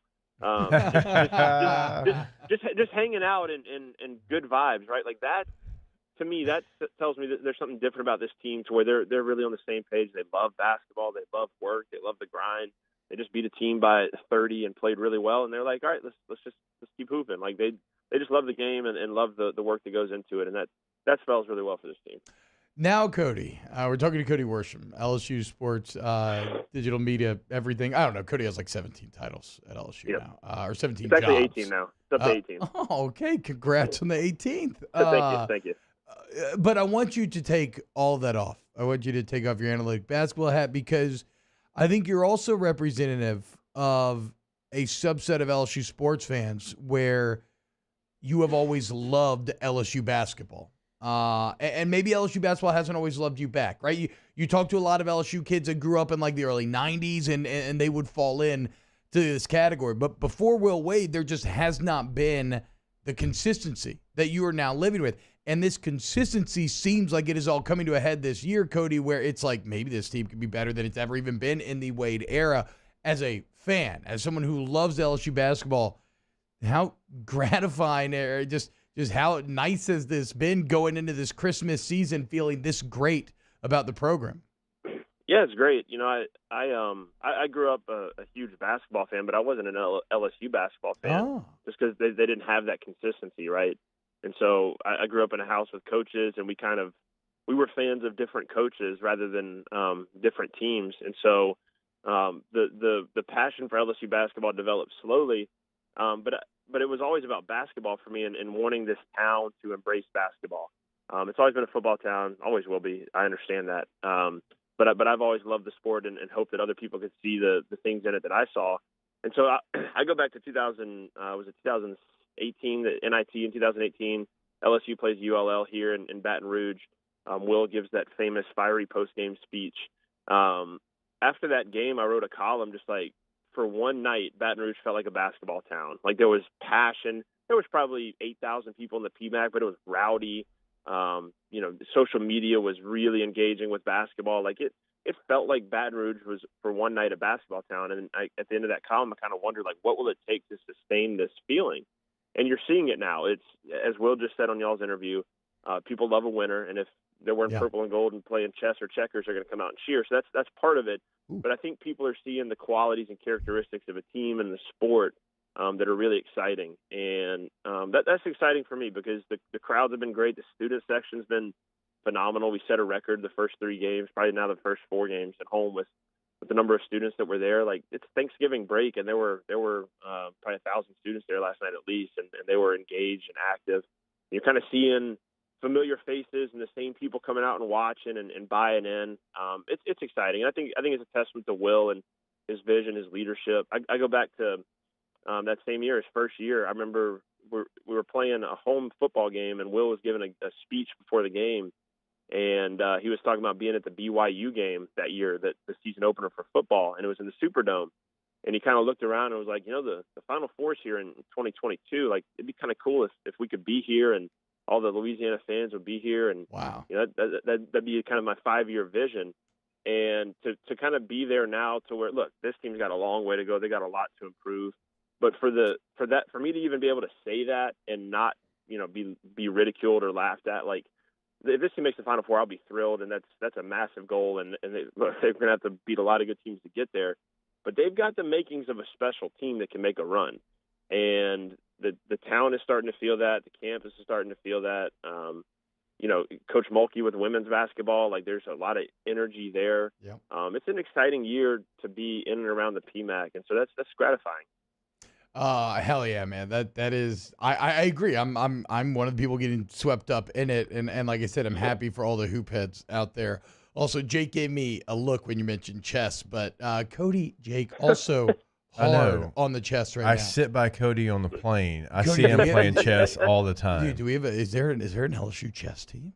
I think we need to get started on it because I'm on a chess kick, man, like hard. Like it's popping up in our podcast and my analogies. Yep. Like you can't. It applies to everything in life. You start to view everything through. Can I stick around for the next segment? We'll just do a whole chess segment. I think it'd be well, great. This redneck that plays checkers will be out. Don't tip me, Cody, with a good time, because that sounds incredible to me. Cody Worsham at Cody Worsham on Twitter. Cody, thank you so much, man. All right, guys. Thanks. All right, later. I'll see Cody like in 2 hours. Coming up next, chess talk. No, it's actually OTB mailbag. So go ahead and get your questions in the chat, and then we got Coach Kim Mulligan coming up at 15. Keep it locked here on OTB. Off the Bench with Hester and T-Bob. ESPN Baton Rouge, New Orleans, Alexandria, and 1130 The Tiger. Go to centralplumbing.org, centralplumbing.org. 925-8552 is the number, 925-8552. If you are a do-it-yourselfer, we don't mention this super often, but if you are a do-it-yourselfer, they have Central Plumb It Yourself, which basically you just show up at the showroom and they have any part that you could possibly need for any plumbing. So if you're handy, there you go. They still got your back. If you're like me, You're not handy. Yeah, we know that. Don't break anything. I'm better than you think. I'm talking about your Oh, hands. you're talking about tiny hands. Oh, it's tiny. Let somebody that's handy take this over. CentralPlumbing.org is the website. 225-925-8552. Dude doesn't even take his own Christmas lights. You're gonna listen to him? Go ahead. Remember, bathroom remodels is something that they can do for you. They'll come out and give you a consultation. Tell you exactly what you can do to update your bathroom. Don't forget about the tankless water heaters, right? That way you can run the laundry, run the dishes, do the baths all at the same time, getting ready everybody for bed. They can do that. CentralPlumbing.org, 225-925-8552. We opened up the playbook and expanded our coverage. Listen daily in high definition on 98.1 HD2. We are 104.5 ESPN Baton Rouge.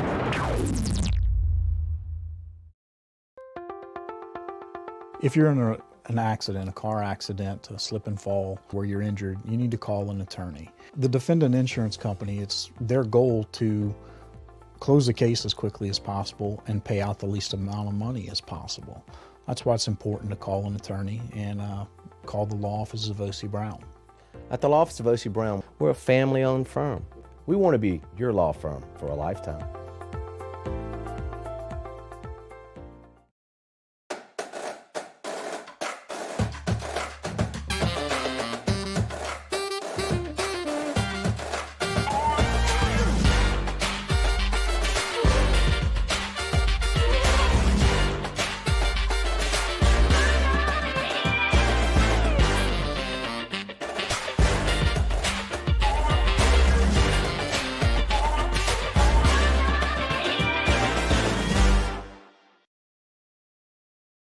ServiceMaster Elite create clean, disinfected work environments. As a local business, we take pride in serving the New Orleans and Baton Rouge areas. Our cleaning protocols follow CDC and OSHA standards for healthcare settings, offices, senior living, restaurants, and industrial plants. Contact ServiceMaster Elite to get your operation ready for reopening with germ disinfection cleaning. ServiceMaster Elite, the trusted choice in professional cleaning since 1996. To the heroes who are working tirelessly to care for our communities, we thank you. We will never forget the countless hours you dedicated on the front lines, choosing to risk your own health to fight for our friends, neighbors, and family members. I mean, you guys are out on the front lines fighting it. We are grateful for your heroic acts and unwavering spirit. Together, we are overcoming this adversity and make our state healthier and more vibrant again. Ochsner Health. It's no secret. The best oysters in Baton Rouge are at Jolie Pearl Oyster Bar. Enjoy mouth-watering South Louisiana flavor and oysters from all over the country. And don't forget our nightly drink specials.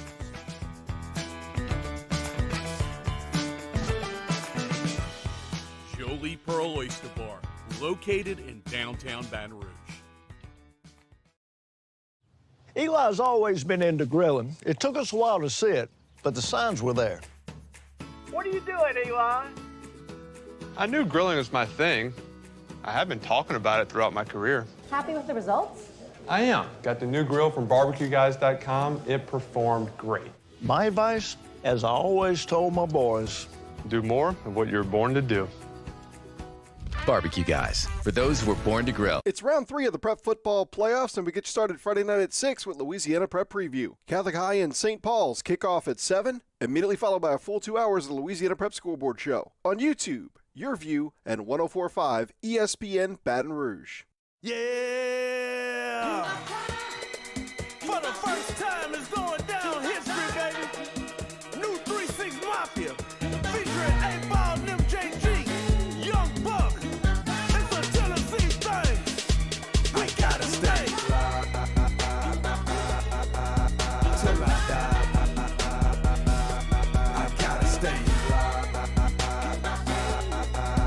Till I die. I gotta stay. Till I die. I gotta stay. All-Star Toyota presents Off the Bench with Hester and T-Bob. ESPN Baton Rouge, New Orleans, Alexandria, and 1130 The Tiger. You know what's funny? I actually just had a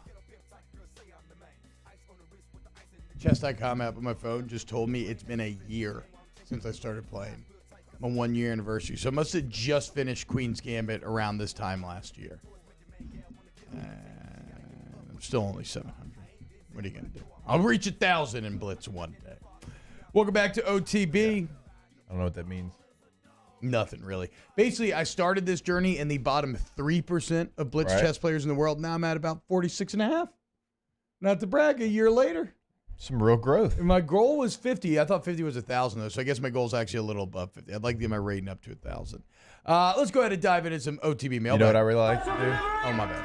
I have this special delivery for off the bench. And look, it is marked most urgent. Moment's over. You. The internet. What the is the internet?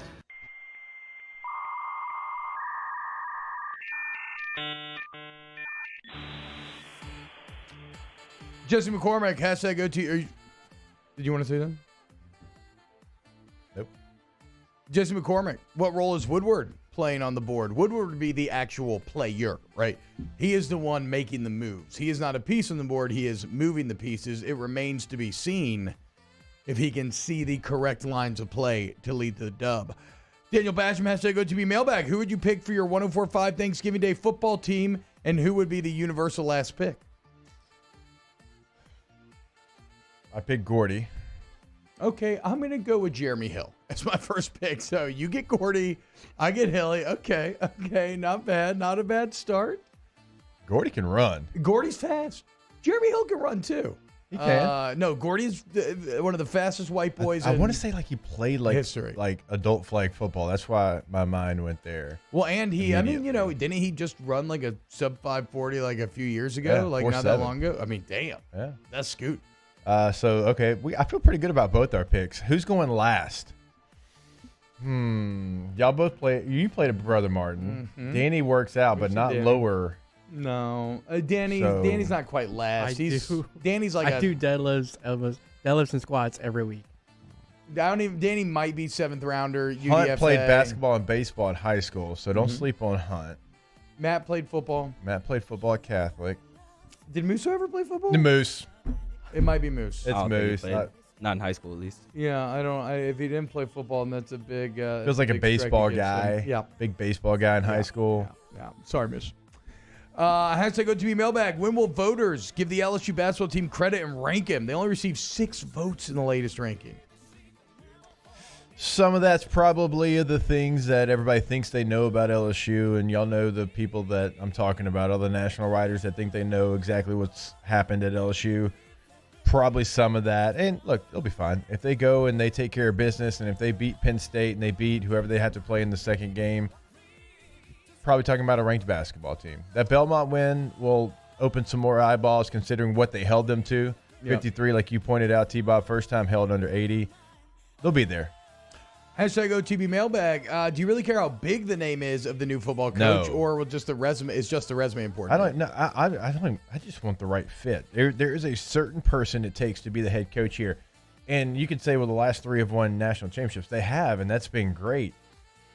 But also, like, that's not to say they didn't have the mentality of the expectations of what LSU football is and what it's going to be. So I don't have to have necessarily A, B, and C checked. I just have to have the right person that can get the players in the right position and do the things you need to do to win football games. I mean, if they interview people and they think this person's the best, even though he doesn't have all the resume builders and the national championships and conference titles, that's okay too.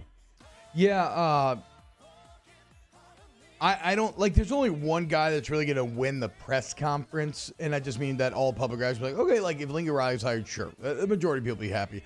It's not about winning the press conference, though. They just that's all while the pressure in the world's on Scott Woodward. He's just got to make the right choice. It's like what Tate told him at the beginning of the search. He said, "Look, man, it's your search, but you got to hire. Like we got to win. Like that's all that matters. Like you got to hire someone who is going to win." Everything's been leading here to this moment for you. Exactly. How dumb is it to worry about winning like the opening press conference? Yeah, no, I mean it only has. But it play like that stuff plays. I mean, you're not lying. All that is an added bonus if the guy that you happen to think is the guy and the guy that will take the job also happens to be somebody that people would kind of trip over those. Then again, Jay Johnson kind of won the press conference. Okay, what that's what I was just about to say. He won the press conference because of what he said, but I don't care about that now because he's done it out there on the recruiting trail. That's what I care about. Yeah, I care about that he brought in a #1 class, not that he, said some good things at a press conference. Like we clown the hell out of Sirianni's press conference, and it remains pretty bad. But he's doing okay in Philly right now. Then again, there are bad press conferences. I mean, Adam Gase clearly showed you that the New York Jets trip was going to be an epic disaster. That was something. I don't know what you call that, but I mean, this is not proven. These are just my allegations. I have to imagine some sort of amphetamines were involved. I still cannot fathom any other explanation for what you witnessed. So weird on that day with those crazy eyes, dude. Those crazy freaking eyes. Hashtag OTB mailbag. This time next year, will you be grateful the coach search is finally over? This time next week, I will be grateful that the coaching search is finally over. If it will be. I think it will be. Should be. We'll see. Hashtag OTB mailbag. Are we all riding Tigers money line Saturday? I'm in. I told you I'm in. I am blindly believing this LSU team is going to beat Texas A&M. I don't care about any analysis. I don't care about anything you've seen this year. LSU is going to beat Texas A&M this weekend. I'll piggyback T-Bob. Hell yeah. We riding deep, boys. Ride or die. Let's see. Hashtag OTB mailbag. I'll do one more before we get to Coach Kim Mulkey. Hot chocolate or hot coffee in this one? Oh, like outside. Ooh, hot chocolate's so good. Like you got a football game or something, you notice that they have hot chocolate. Oof, hard to beat that. And y'all know I love coffee. Yeah. I think this time of year, hot chocolate. I think hot coffee, but I do. I like. You don't even drink hot coffee barely in no, when here, it gets cold, I do. Studio that's colder than outside. That's true. That is true, but you got to understand them nitric cold brews got the extra caffeine in them. Or I make that cold brew concentrate at home, and instead of doing like a 1-to-4 ratio, I can just do a 1-to-1 ratio of concentrate to water and just get freaking jacked. My heart's going to explode one day. All right, when we get back, we got Coach Kim Mulkey coming on, talk a little LSU women's hoops. They got a big one coming up tonight against Tulane. Then they're traveling to Puerto Rico. Benicio del Toro's hometown, right? I mean, can't wait. Let's talk to Coach Mulkey about it next here on Off the Bench. Off the Bench with Hester and T-Bob. Go to AccuTempBR.com, AccuTempBR.com. Jake, I think you got some specials going down with AccuTemp right now? Yeah, this month AccuTemp is giving back by offering their friends and family discount, which means you'll get a savings of up to $4,000 in a new AC install. Call AccuTemp to get your new AC for as low as $80 a month. Just another fantastic deal you're going to get from AccuTemp. And look, T-Bob and I tell you all the time, we are part of the system. I got my text last week. Hey, it's time to come check out your heater. They are on top of everything with the best customer service in the game, T. Yeah, so look, AccuTempBR.com. Jake's talking about the customer service. It's incredible. But really, I would even say it's like the customer experience, because it's not just that they're like there when you need them. Like that's all there. I'm just talking about the experience of scheduling a time, having them come out, being entered into the workflow and the system so that they're checking on you months down the road for free. It's just unlike you've ever experienced before. Go to AccuTempBR.com today. In times of need, get a full list of phone numbers, websites, and other important emergency information on the Demco Stormwatch page at 1045ESPN.com. Bayou Ford has 0% for 60 months on new Ford F-150s. All new Bayou Ford vehicles come with a 1 million mile powertrain warranty. And now 0% for 60 months on Ford F-150s. If you need sales or service, the crew at Bayou Ford is going to do right by you.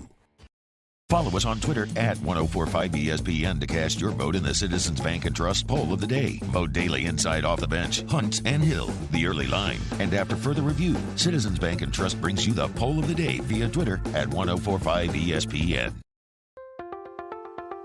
If you're in an accident, a car accident, a slip and fall where you're injured, you need to call an attorney. The defendant insurance company, it's their goal to close the case as quickly as possible and pay out the least amount of money as possible. That's why it's important to call an attorney and call the law offices of O.C. Brown. At the law office of O.C. Brown, we're a family-owned firm. We want to be your law firm for a lifetime. Starting in 1974, Central Plumbing has served Baton Rouge and surrounding areas for all of their plumbing needs. Through these tough and trying times, we want you to remember that the Payne family is here to continue to support and serve you. As a multi-generational business, there is no job that is too big or too small. Residential, commercial, industrial, hospitality, we're here for anything you need. 24/7, 365. Give us a call, 225-925-8552.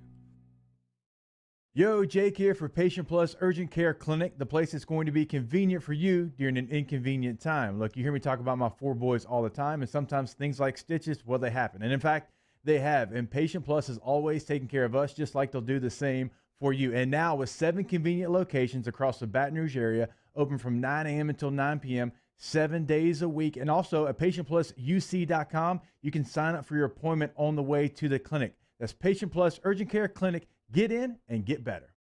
Front to Back Boat Service has been family owned and operated for 30 years. And the Sherman family is NMEA certified. That's the National Marine Electronics Association at Front to Back.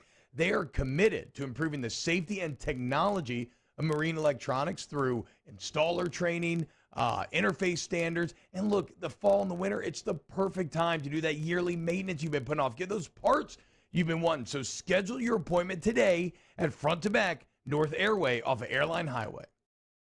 Tonight, we invite you to celebrate life, wherever and whenever you can, understanding that time is never on our side. Instead, gather up your friends tonight and share a few stories and laughs over a good bottle of wine. Or maybe a family meal that gives everyone a chance to reconnect and remember what's really important, whether it's for a birthday, an anniversary, or simply to remind someone special that they are. Join us for a Tuesday edition of Early Line as we take an early look at this weekend's action. Plus, Rafael Esparza of DocSports.com joins the show from Las Vegas. Join us from 2 to 3 p.m. right here on 104.5 ESPN Baton Rouge.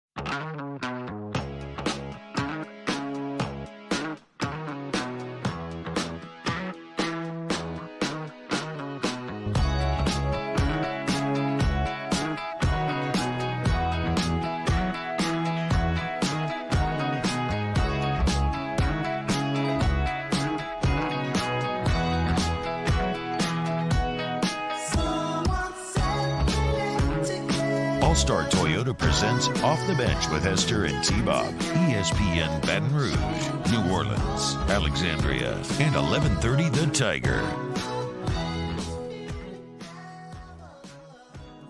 Welcome back Off the Bench. We are rolling right along. It's been a lot of hard court talk today. That's right. We're talking basketball. And right now, so we finally nailed it down. This is going to be Coach Mulkey's official weekly slot, Tuesdays, 8:30 a.m. Get it locked in so you know going forward. Very excited to have Coach Mulkey back on the program once again. Like I said, basketball buzz is in the air. Coach, thank you so much for joining us this AM. Well, good morning, guys. Hope all is well. All is well, and I would say all is well on y'all's front as well. And let's look past before we look forward to tonight. But we talked to you last week, and you were very upfront about the UL games. And, I don't know if I would have scheduled this. And I don't think you were playing possum, but you could almost argue that with y'all came out and took care of business, beating UL 70-41. The first time since 05-06 that LSU women's basketball scored 70-plus in its first 3 games. What were your takeaways from what you saw out of your side last week, Coach? Well, as I said after the game, guys, that first quarter, if I'd have paid for a ticket, I'd have gotten up and left the arena. It was bad basketball. We couldn't make a shot, and they couldn't take care of the ball. But that's what's so amazing about sports. You got to grind it out, and we hung in there and started making some shots and left there with a victory. And I want to compliment the UL fans. We had a lot of LSU fans there, but guys, that place was had a lot of people. And I asked the media afterwards. I said, "Do y'all normally get this big a crowd?" And of course, they were very complimentary. And they said, "No, Coach. Basically, it's because you brought your team over here." And kudos to those people for promoting it because it was a good crowd. Heck yeah, and hopefully there'll be a great crowd tonight because it's going to be a big one in the PMAC, a 6 p.m. tip. You got Tulane coming to town. It's a 4-0 Tulane team. They've already got a couple of nice ones here. They run on the road at Alabama. They got a double OT win at home versus TCU.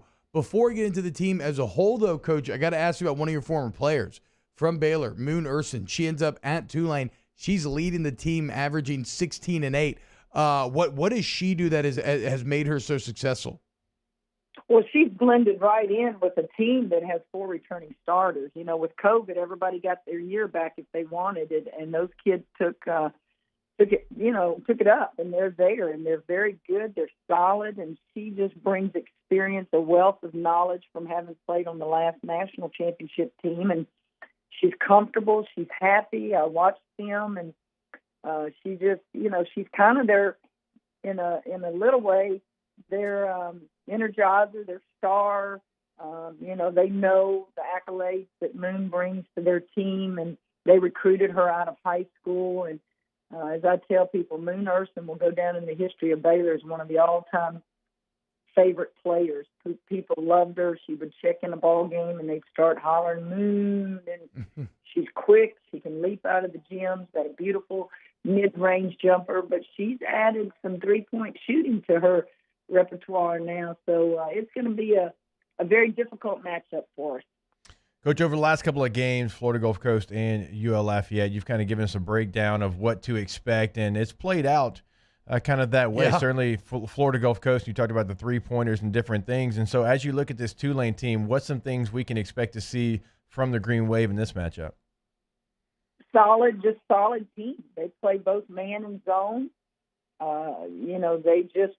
It's a team that if you just were together for a long period of time, everybody knows each other's strengths and weaknesses. They don't get rattled. They just keep plugging away. And they have size inside, but not, just overabundance of it. Just one kid from Austin, Texas that's doing really well for them. She keeps them alive and gets a rebound or two. One thing that'll surprise you as you watch Tulane, they rebound the ball. And that's something that concerns me is keeping them off the boards. And they just rebound the ball. They mix their defenses up. They hit big shots. They don't shoot. As I told you, you're not going to play many teams that have the style of play that Florida Gulf Coast does. But they'll shoot enough perimeter shots to surprise you. So we've got to really, really take care of the ball.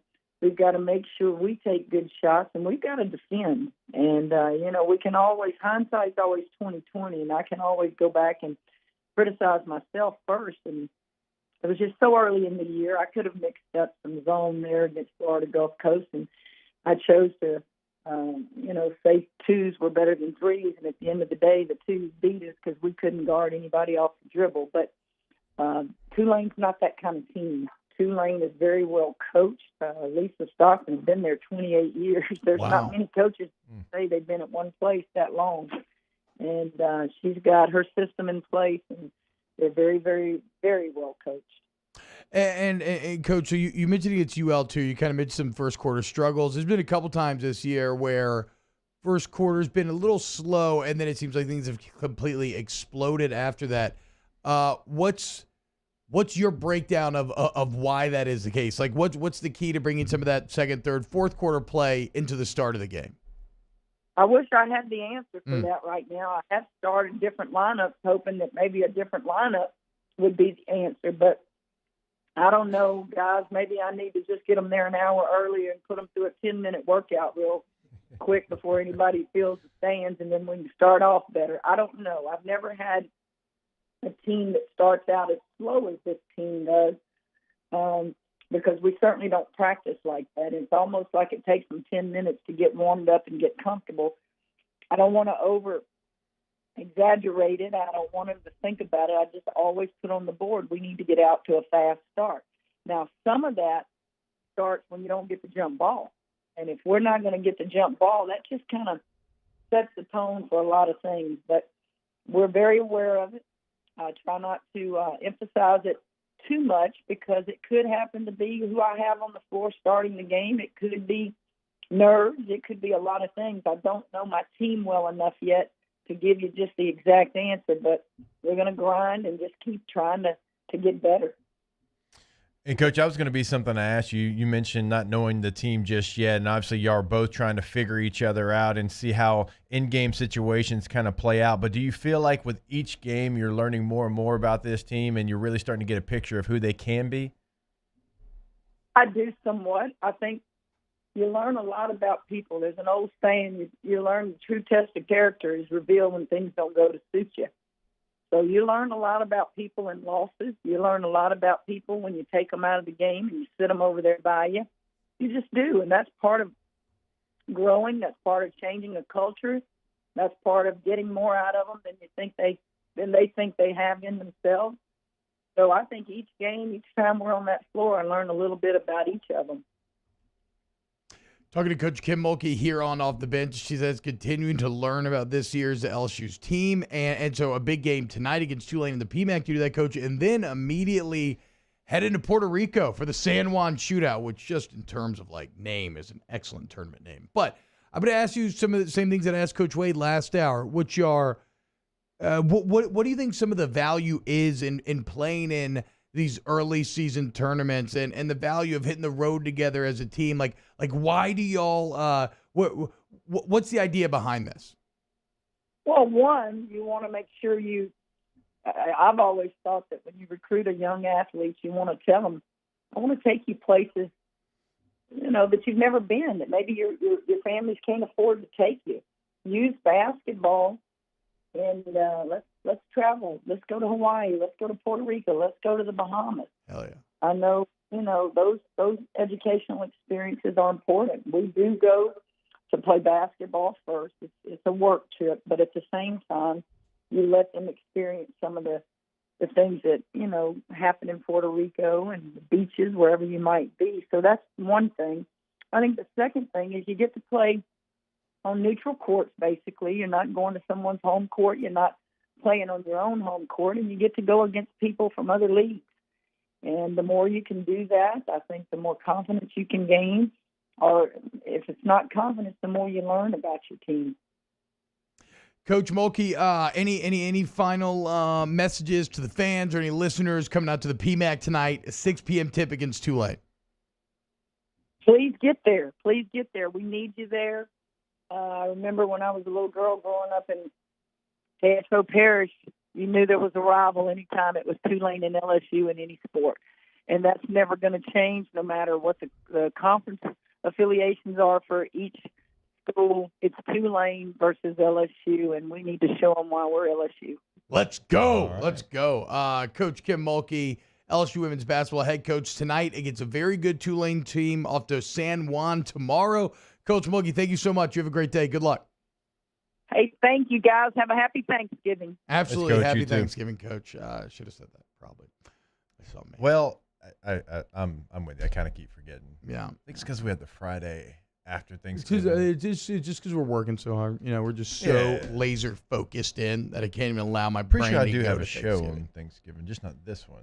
We have we're going to do an extra stuffed LSU football podcast. Great job today where we're going to do a 2-hour episode. So if you enjoy the LSU football podcast, great job. Look forward to that. How long are they normally? It's really dumb. I mean, I guess they're already about it's like two hour-long episodes normally, but sometimes they get a little over. So it's basically just all in one, so we don't record again on Thursday. So look forward to that and other things as well. We will close up hour 2. We got Nick Underhill kicking off hour 3. Still got to get to a bunch of NFL talk, Saints Bills. I kind of want to revisit some of the big NFL performers over the weekend, some stuff we didn't get to in winners yesterday, maybe a bit later in hour 3. So keep it locked here on Off the Bench. Off the Bench with Hester and T-Bob. Go to GoTros.OutdoorPower.com. GoTros.OutdoorPower.com. You gave me a funny look there, but this is the right Because of the way it's spelled. It's GAUTREAUX. GoTrosOutdoorPower.com. Local, family-owned for 18 years, y'all. And they offer advantages that you just don't get at other dealerships. First off, if you need any Hustler equipment, they are Louisiana's #1 Hustler dealer. So go to GoTros. And when you buy, you'll get free pickup and drop-off delivery service, free access to the parts department, the service department. So the ownership portion becomes so much easier. Because they take everything off your plate. Like, all you do is own it and ride it, and if anything goes wrong, they got your back. That's why their tagline is, we make it easy. They make everything easy, and they're Louisiana's #1 Hustler dealer for a reason. They will deliver that Hustler equipment to you in the state of Louisiana. You can find all the Hustler equipment on GoTroSOutdoorPower.com. That's GoTro's Outdoor Power. We make it easy. Our listeners fire off their opinions on the JimsFirearms.net hotline at 499-1045. Keep listening for your next chance to shoot us your thoughts with the JimsFirearms.net hotline on 1045 ESPN Baton Rouge. At All-Star Toyota, you get it all. If you're in the market for an all-new Toyota vehicle, come see our friendly and knowledgeable sales team at All-Star Toyota. Located in Baton Rouge at the corner of Airline and Goodwood, we've been serving our community since 2005 by offering a large selection of new Toyota cars, trucks, and SUVs. Get behind the wheel of your dream car and take a test drive at All-Star Toyota today.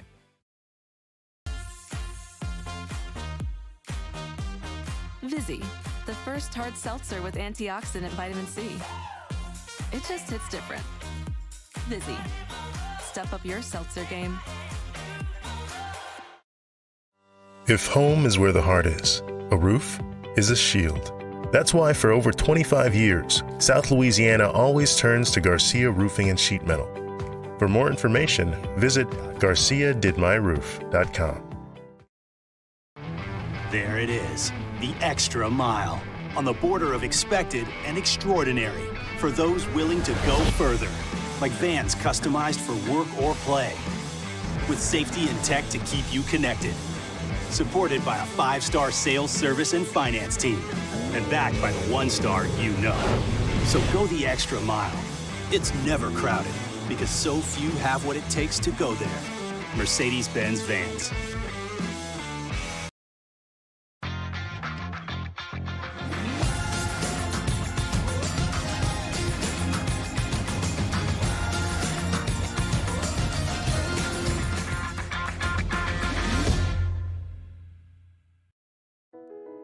I've been doing business with Luba for 25 years. They're dependable, trustworthy. It's just the attention to detail with our clients. Our folks have years and years of experience. They're highly trained professionals, but many companies have that asset. What I'd like to think makes Luba a bit different is that we use those talents in a way that truly is dedicated to serving the needs of the folks who depend on us. Crime has serious consequences, but anyone can make a mistake. If you find yourself in trouble with the law, know that you have rights, and it's okay to demand them. The law offices of O.C. Brown are here to protect you and your rights. Felony or misdemeanor, DUI or drug charge. No matter what crime you're accused of, you still have rights. Let the law offices of O.C. Brown uphold them. Call 225-343-1111. Your law firm for a lifetime.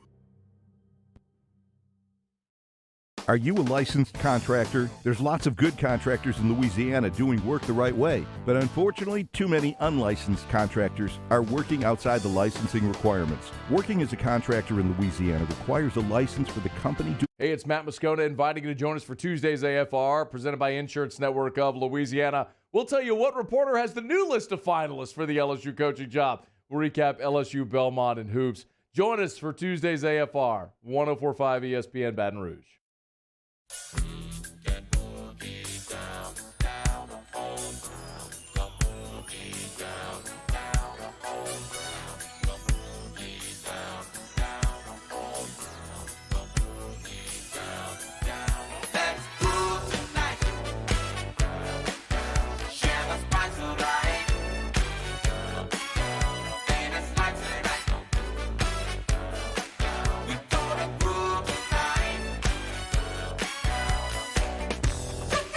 All-Star Toyota presents Off the Bench with Esther and T-Bob. ESPN Baton Rouge, New Orleans, Alexandria, and 1130 The Tiger.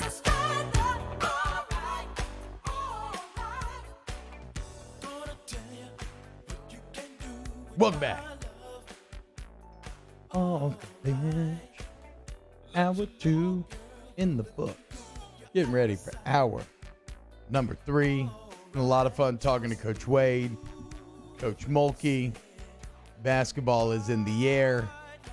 Right now, though, it's time to talk a little football. Ryan Matt says, T-Bob, not sure if it's been discussed, but you talk about Cardell Thomas playing his first start. To be honest, I still haven't gone back and watched. That is the one thing I actually want to watch is the Cardell Thomas snaps, but I cannot give you a great take right now. The PFF grades showed that, he struggled a bit. He's not on the level, doesn't seem like a Marlon Martinez or Garrett Dellinger yet, but he is improving, I think, so for whatever that's worth. I think I'll have to double check. I'll fact check myself, but I think he graded out, what was it, high 50s, low 60s? And Dellinger was in the 90s. Yeah, Dellinger, yeah. He had a really nice game. Dellinger had a really nice game. Look, Cardell's his first time out there. Mm-hmm. I don't know if any of us thought that we'd see him start an LSU game. So it's a step in the right direction. We know there is a talent there. That only gets you in the door. Like, what else can you do after you get in the door? So he can build off a performance like that. I love, too, I kind of love what O's doing at the end here, which is just, look, Cardell was a huge recruit for him. It was a big win. Regardless, even if you're one of the people, and these people always come out the woodwork, I actually knew he wasn't going to be that good. Like, I watched and I knew. And that's all well and good. You had to win that recruiting battle, just from an optics standpoint, if nothing else. I do like, though, how O's kind of given some of the guys, that maybe have meant a lot to him over there, give him some shots here at the end. That was the perfect opportunity to just throw Cardell Thomas in there and see what you can do. Yeah, he had sink or swim. He had 27 snaps against Arkansas and graded out at 62% overall.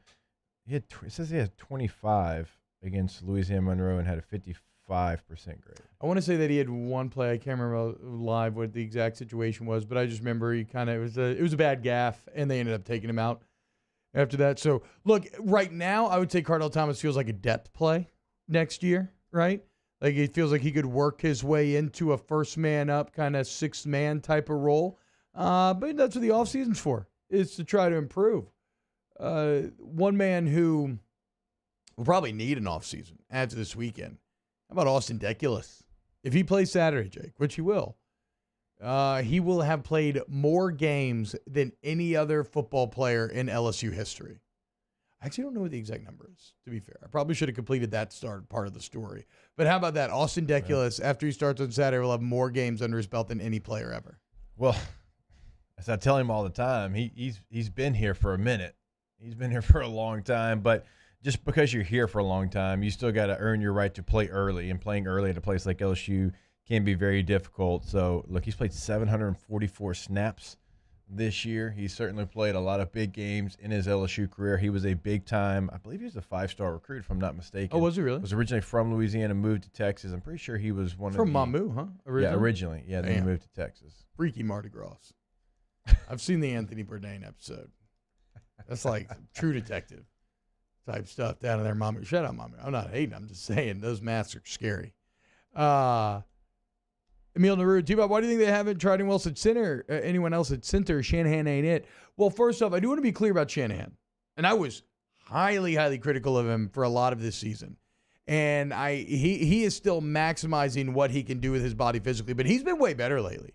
Like, again, the offensive line's been this weird thing, and last game wasn't their best, but in terms of maybe against Arkansas, Alabama, I thought the offensive line actually played relatively well, and Shanahan did a better job of holding his own. So I think Shanahan's done fine here recently, but the greater point is I just think it's what he brings mentally, making the calls and everything. They just can't trust it. That's what I would guess. You just can't trust the guy behind him. He actually started out good. Then he went into a bad stretch, Mississippi State, Auburn, Kentucky, and Florida, where he didn't grade out well. Then he bounced back against Ole Miss and Alabama, and UM Monroe has had really high grades. There you go. Went back down against Arkansas a little bit there as well. Oh, he was down against Arkansas? Yeah, but still, I mean, he's definitely had some ebbs and flows, but he had a rough stretch, a 4-game stretch where he was rough, but he's played a little bit better. His pass blocking's been well improved. It's his run blocking where he really struggles. Yeah, and that goes back to the maximizing the physical talent thing, right? Like his goal in these SEC games, and it will be again this weekend, and unfortunately I don't think it's a great matchup for him,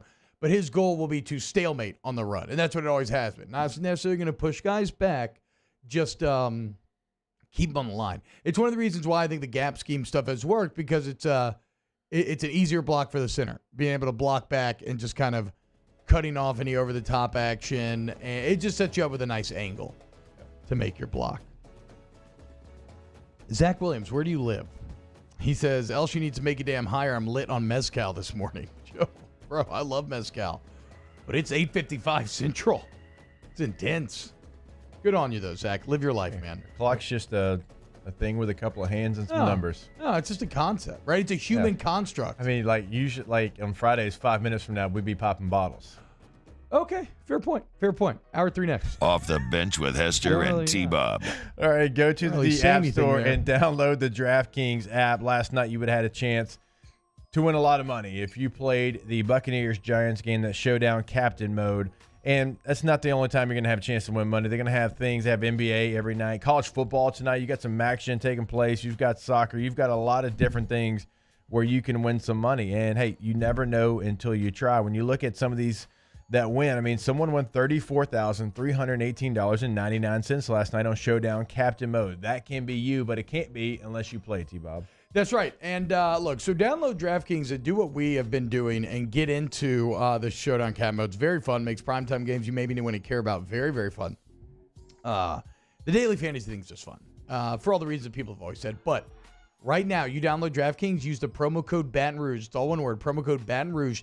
You will get $100 in your account when mobile betting opens up for free. DraftKings. Bayou Ford has 0% for 60 months on new Ford F-150s. All new Bayou Ford vehicles come with a 1 million mile powertrain warranty. And now 0% for 60 months on Ford F-150s. If you need sales or service, the crew at Bayou Ford is going to do right by you.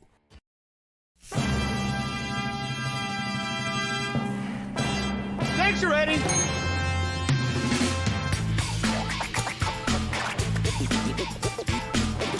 Yardbirds up.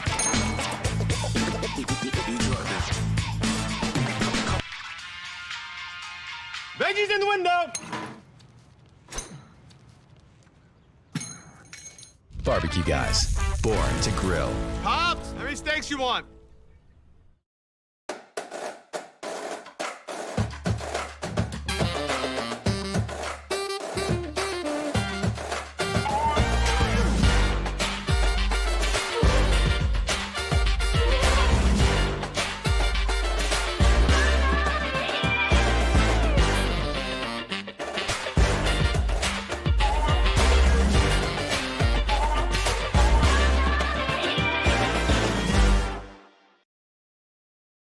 Gulf Coast Office Products is a nationally recognized Savin office equipment dealer based right here in Louisiana. Over 100 employees strong, Gulf Coast has the boots on the ground to support all vertical markets from education, engineering, legal, and finance. With the latest in office technology from desktop to production segment units, Gulf Coast and Savin have the perfect fit for you. Call 225-756-2644. That's 756-2644 for Gulf Coast Office Products. Service Mastery Elite create clean, disinfected work environments. As a local business, we take pride in serving the New Orleans and Baton Rouge areas. Our cleaning protocols follow CDC and OSHA standards for healthcare settings, offices, senior living, restaurants, and industrial plants. Contact Service Mastery Elite to get your operation ready for reopening with germ disinfection cleaning. Service Mastery Elite, the trusted choice in professional cleaning since 1996. To the heroes who are working tirelessly to care for our communities, we thank you.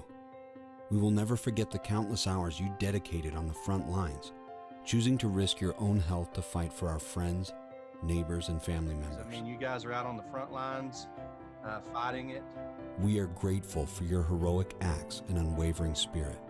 Together, we are overcoming this adversity and make our state healthier and more vibrant again. Ochsner Health. Le posso offrire un caffè? Le posso offrire un caffè? Andiamo insieme da me, non c'è. Call Mr. Electric today for electrical repairs, upgrades, and installations.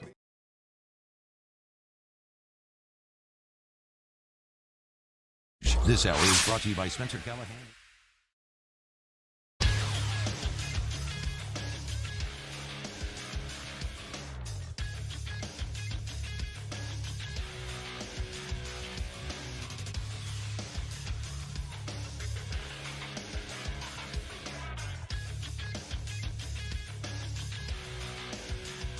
Good morning, everybody. It's 9 a.m. on Tuesday, November 23rd. Today in Baton Rouge, expect to see clear skies with a high of 64. In case you missed hours 1 or 2 of the show, you can now catch that up at the on-demand section at 1045ESPN.com. Coming up on OTB, Nick Underhill of NewOrleans.football joins us up next to talk Saints. You can follow today's show on Twitter or Instagram at OTB_ESPN or watch us on YouTube for new content posted every day. You can also check us out on YourView. OTB, live from the Mercedes-Benz of Baton Rouge studio. Starts now. All-Star Toyota presents Off the Bench with Jacob Hester and T-Bob Hebert. Yeah. Off the Bench with Hester and T-Bob. Hey, they said I got to come off the bench. All-Star Toyota presents Off the Bench with Hester and T-Bob. Yo. Weekly New Orleans Saints updates with Nick Underhill on OTB are brought to you by former LSU Tiger and attorney Chris Perrette.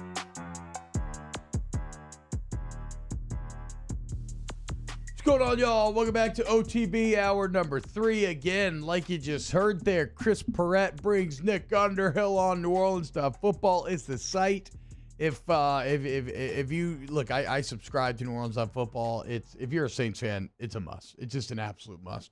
And it all goes to support the work that Nick does directly, right? You're not paying for any corporate overlords or fat cats or anything like that. So sign up today. Nick, what's going on? Jesus, this news cycle, it's never ending. The football god's retribution has no end. I mean, even Adam Troutman, who's not had a great year, at least like visibly, right? Even he finally has a good game. 5 catches, career high, 50-some yards, career high, first touchdown of the season, and now he has a sprained MCL, out 4 to 6 weeks. I don't know what to make of it, Nick. I'm feeling very down today. I'm not sure if I got the antidote for you yet, man. Things just haven't really been going good for them. 3-game skid. They got Buffalo. They got Dallas. It's a tough place to be. I do think that there's probably going to be some guys coming back this week. Some of the stuff I heard late last week is that they were just kind of erring on the side of caution with the Thursday game coming up. Didn't want to try to rush someone back for Sunday, have something happen, and then they're out Thursday and beyond. So just take a little bit more time, get guys ready, get them coming back. Armstead, was upgraded to limited on the I don't even know what it is. It's not even a real practice report, but their estimation is that he would have been limited yesterday. So I think that's positive. I mean, because usually you wouldn't tell there's no incentive to really say that a guy that was out is going to practice because it gives the opposition an extra day to prepare for him when you don't actually see him on the field. So you aren't actually lying. So for him to be on there seems to tell me that there's real good optimism about him going forward. And there was no reason to even kind of be shady about how you go about that. So I guess that's one good thing. And if they get him back, that helps. He's one of the 3 best players on offense. So, if they get him back, and if maybe this is the week that Alvin comes back, I don't think that's out the window. I mean, you're at least in decent shape to maybe compete with the Bills and get back on track. Well, and so I guess that'd be the question I would ask next, is that if you look at these 2 teams right now certainly things are looking and feeling much worse for the Saints because of the injury combined with the 3-game skid, right? But the NFC, Saints, last seed in the playoffs. In the AFC, Bills all of a sudden now last seed in the playoffs, looking up at the Patriots once again. Like this Thursday, feel like it has massive potential ramifications for both of these teams. We kind of touched on this concept even in going into Philly. Is this a must-win for the New Orleans Saints? One of the next 2 is a must-win, and really, I think 2 of the next 4. I mean, they got Tampa Bay on there too, and then the Jets, or Jets and then Tampa Bay. So I mean, there's 4 games. 3 of them are against pretty good teams: Bills, Cowboys, Bucks. You got to win 2 of them. I thought they needed to win last week, so if they'd have a little bit of breathing room to maybe lose a couple of these and then drop another game. At some point along the line that they probably shouldn't lose on paper, because you always end up losing one of those games. Against the Dolphins or Carolina or Atlanta. At some point another unexpected loss shows up. They don't really have that margin of error right now. And, it does kind of feel like a must win just in the sense of the psyche of losing 4 games in a row, having a losing record. after starting out, in such a good position, and all of a sudden, all these things that are working against you, they start to feel a little bit heavier, I think, when you do have that losing record and everything you did earlier in the season is now shattered and falling apart. Finding ways to get through all these injuries, it's a little bit harder to be optimistic about it, I think, when it's just on a complete skid. So, yeah, for multiple reasons, I think it is kind of a must-win game. I don't know if the season's over if they lose it, but I think it's a whole lot more manageable if they do find a way to beat a good team and just kind of get mentally back where in a spot where I think they can just readjust and get back on track. All right, Nick, another day, another Taysom Hill extension. So go ahead and explain this one to us. I feel like there's a lot of extra in this one. So what's your breakdown of Taysom's new deal?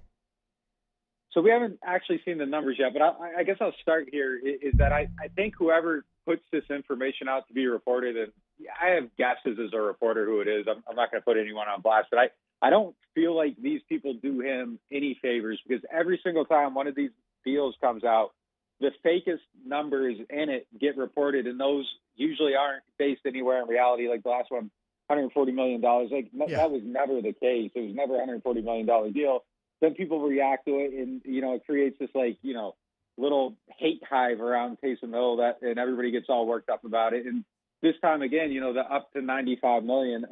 He's not going to see $95 million. I don't think he's in their plans to be the quarterback of the future. If he was, he'd be playing right now. So I don't think he'll ever see those numbers. It's just they're in there in the possibility that if X, Y, and Z happens and he ends up being the starter at some point over the next 2-3 years, yeah, he gets that upside, and that makes sense to do that. I will say, at the base of it, 4 years, $40 million. I think that they based this contract off of Austin Hooper's deal with Cleveland. Very similar numbers, and I think they kind of view Taysom more as a tight end moving forward than a quarterback. Just my personal read on the situation, and I think that's kind of where it's built from. But I do wonder who they're bidding against on this deal. Like if you offered Taysom 4 years, $30 million, who is he getting 4 years and $30 million from besides the Saints? So I'm not sure why it has to be at $30 million. It's somewhere around $7 million a year. He seems a little bit more priced right at that range. You get the jack all trade stuff, some backup QB stuff, and $7 million a year seems to make sense. 10's a little bit pricey, so it is a little weird to me that they paid that much for him. But it's not as outrageous as $95 million over 4 years. $10 million a year, and we'll see how it spells out. I mean, maybe he won't actually even end up seeing an actual $10 million a year. Maybe it's really like a 3-year deal that you can get out of it.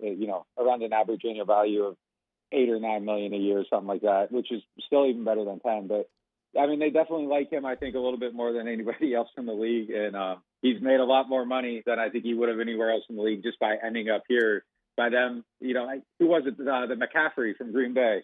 They saw Taysom when they were scouting him. If they had never scouted McCaffrey, I don't think Taysom would be a guy that's going to end his career with, I don't even know how much money, $60-70 million. Damn. So that was the best thing that ever happened to him for sure. I mean, I guess, Nick, that's the thing, too. Like, I knew the 95 wasn't real. Whatever, that didn't matter. Again, like you're saying, I was surprised at the 40, at the 22.5 guaranteed. Because, you mentioned him being a tight end. I just, am I crazy? I don't feel like he's been that productive this season. No, injuries certainly up to the apple cart. That kind of changes, that warps the perspective, I think, a bit. But, surely he has to become more involved in this offense going forward to justify that price tag. No question. Who else makes $10 million a year on this team? Yeah, no question. He has to do a whole lot more. He needs to be more productive, and maybe he's at a point now where they've kind of went through it with him at quarterback, and he's gotten his shots. And I say this, and I wouldn't be shocked if he started a game at some point this year. But maybe there's an understanding moving forward that maybe all this other stuff that was Taysom's plan B now needs to start shifting into a situation where it's more of his plan A, and he needs to start doing more of this stuff. Because I do know that they view his skill set at tight end very highly. The problem is that the valuation hasn't resulted in the production. And it's not even just this year. Throughout his career, he's paid all this money, and he's not playing enough. He's not doing enough. When he does play, he does affect games. I do think that he does a lot of good things. But you're paying a guy $10 million. if you break it down, I have no idea what it would be, but he's probably making like $300,000 a touch throughout his career. I mean, real, though.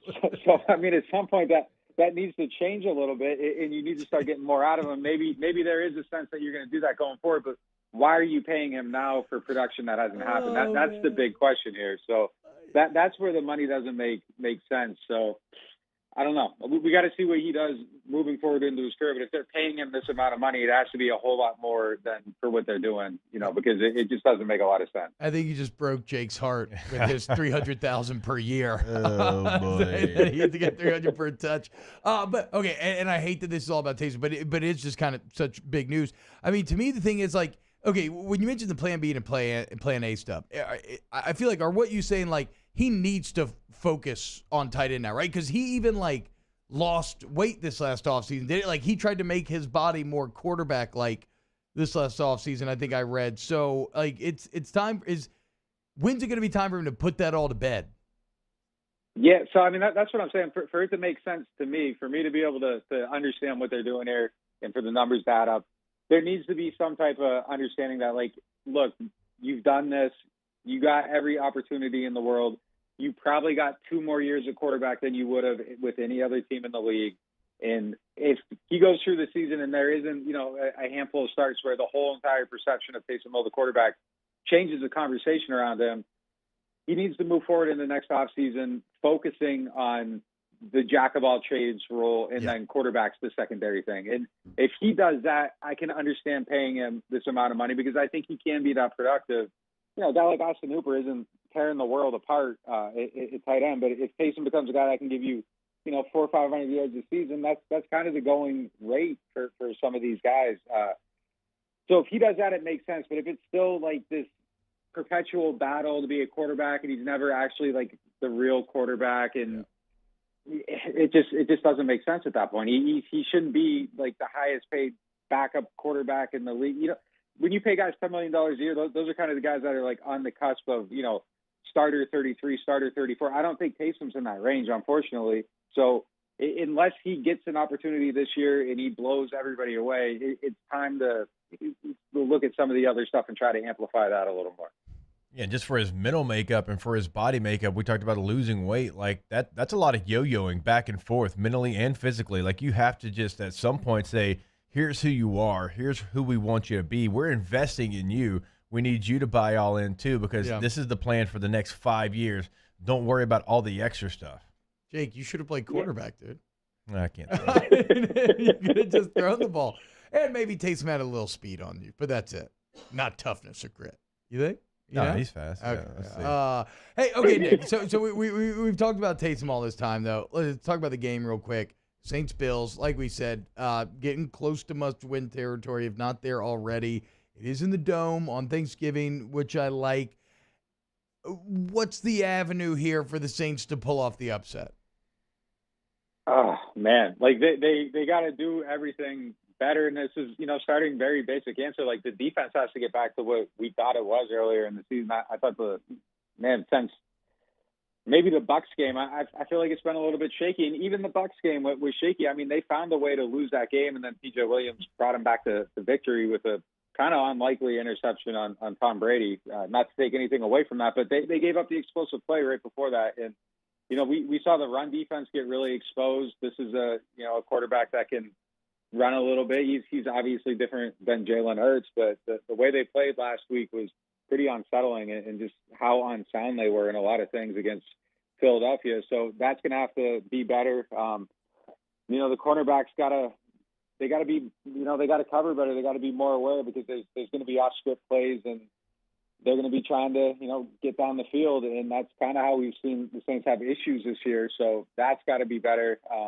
The defense just has to be suffocating to give this, I hate to use this word, but kind of the anemic offense a chance to even keep them in the game. So at the risk of going to those football cliches, that margin of error in this game is zero, because they will find those little avenues, and any crack, I think, can lead to an explosive play going the other way. So that's the main thing. And then offensively, I really have they got to start faster. You can't be a team that only moves the ball in the fourth quarter when the defense is playing softer. They aren't blitzing anymore. They're willing to give up those 10, 12, 15-yard passes, keep the clock moving, and just don't want to give up an explosive play. Like Trevor Siemian's been great when the defense isn't actually trying to prevent him from doing 60% of the playbook. So he's got to find a way to start earlier if he's is the starter this week and complete some passes, get some drives going in the first, second quarter, because you can't play every game being down 14 points or more in the fourth quarter and just hope that you get enough momentum to overcome it. Like this is not a winning formula right now, and they got to find a different way to do things on offense. Nick Underhill, he's the best man. Nick_Underhill on Twitter, covers the Saints for New Orleans Football. It's his site. Again, sign up today. You get access to a great podcast, all the inside information, excellent film breakdowns with adjoining clips. It's just, if you're a Saints fan, it's a must. Nick, thank you so much, man, and you have a very happy Thanksgiving. Yeah, you too, guys. Thanks for having me. All right, take it easy there. Man, I want some wings. Started thinking about buffalo wings. Whew, I'm hungry. All right, when we get back here, let's talk some football on Off the Bench. OTB, OT. We opened up the playbook and expanded our coverage. Listen daily in high definition on 98.1 HD2. We are 104.5 ESPN Baton Rouge. There it is, the extra mile, on the border of expected and extraordinary, for those willing to go further, like vans customized for work or play, with safety and tech to keep you connected, supported by a 5-star sales, service, and finance team, and backed by the 1-star you know. So go the extra mile. It's never crowded, because so few have what it takes to go there. Mercedes-Benz Vans. Yo, Jake here for Patient Plus Urgent Care Clinic. The place is going to be convenient for you during that inconvenient time, and it's even more convenient now. Now you have 8 convenient locations, with the Bruley location just opening up. So go check them out online, patientplusuc.com, because remember, they are your place for your sniffles, for your colds, for your stitches, for your COVID tests. They have all that available over at Patient Plus. For more information, visit them at patientplusuc.com. Get in and get better. It's no secret, the best oysters in Baton Rouge are at Jolie Pearl Oyster Bar. Enjoy mouth-watering South Louisiana flavor and oysters from all over the country. And don't forget our nightly drink specials.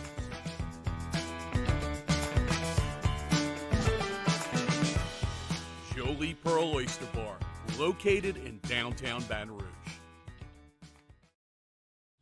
Eli's always been into grilling. It took us a while to see it, but the signs were there. What are you doing, Eli? I knew grilling was my thing. I have been talking about it throughout my career. Happy with the results? I am. Got the new grill from barbecueguys.com. It performed great. My advice, as I always told my boys, do more of what you were born to do. Barbecue Guys, for those who were born to grill. You want cheese on your burger, Pops? I'll take a little cheese.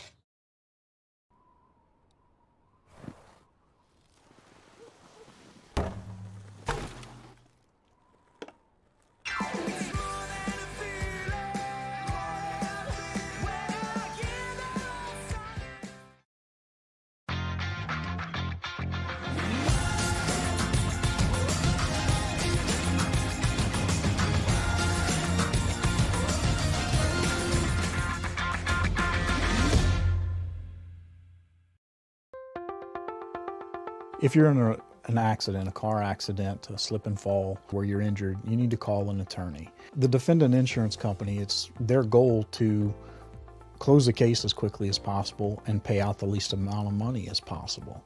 That's why it's important to call an attorney and call the law offices of O.C. Brown. At the law office of O.C. Brown, we're a family-owned firm. We want to be your law firm for a lifetime. Starting in 1974, Central Plumbing has served Baton Rouge and surrounding areas for all of their plumbing needs. Through these tough and trying times, we want you to remember that the Payne family is here to continue to support and serve you. As a multi-generational business, there is no job that is too big or too small. Residential, commercial, industrial hospitality, we're here for anything you need. 24/7, 365. Give us a call, 225-925-8552. Front to Back Boat Service has been family owned and operated for 30 years. And the Sherman family is NMEA certified. That's the National Marine Electronics Association at Front to Back. They are committed to improving the safety and technology of marine electronics through installer training, interface standards. And look, the fall and the winter, it's the perfect time to do that yearly maintenance. It's the Monday evening edition of Game Time presented by Bet Rivers. We're live at Rouge Creole in Perkins Row, recapping all of the college and NFL action from the weekend on 104.5 ESPN Baton Rouge.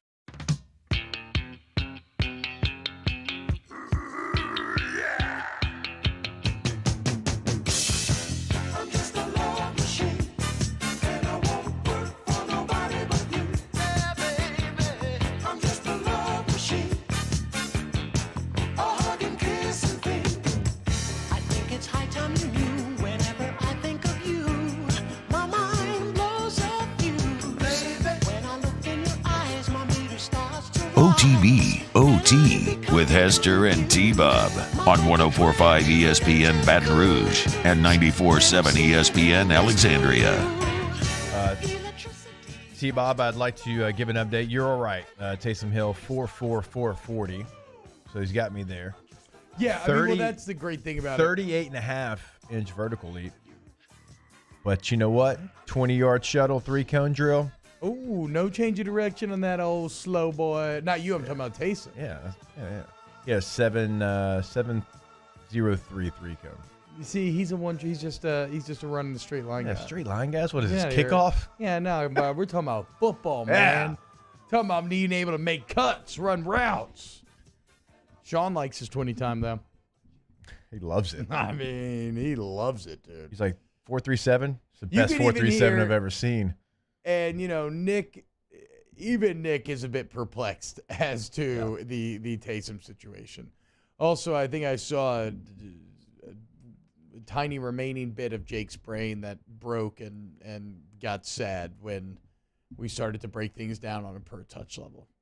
Like, it's kind of crazy. Like, okay, if we remove his games where he started at quarterback from his career, I think the numbers would be. And you may say, oh, well, that's like such a big thing to take out. Like 4 games. And that's fair. Right? Yeah, 4 games. You went 3-1 last year. And that's fair, but I also don't the only reason why I would allow that sort of hypothetical, if you do this, is because I don't think he'll play quarterback going forward, right? And he just got this contract going into the future.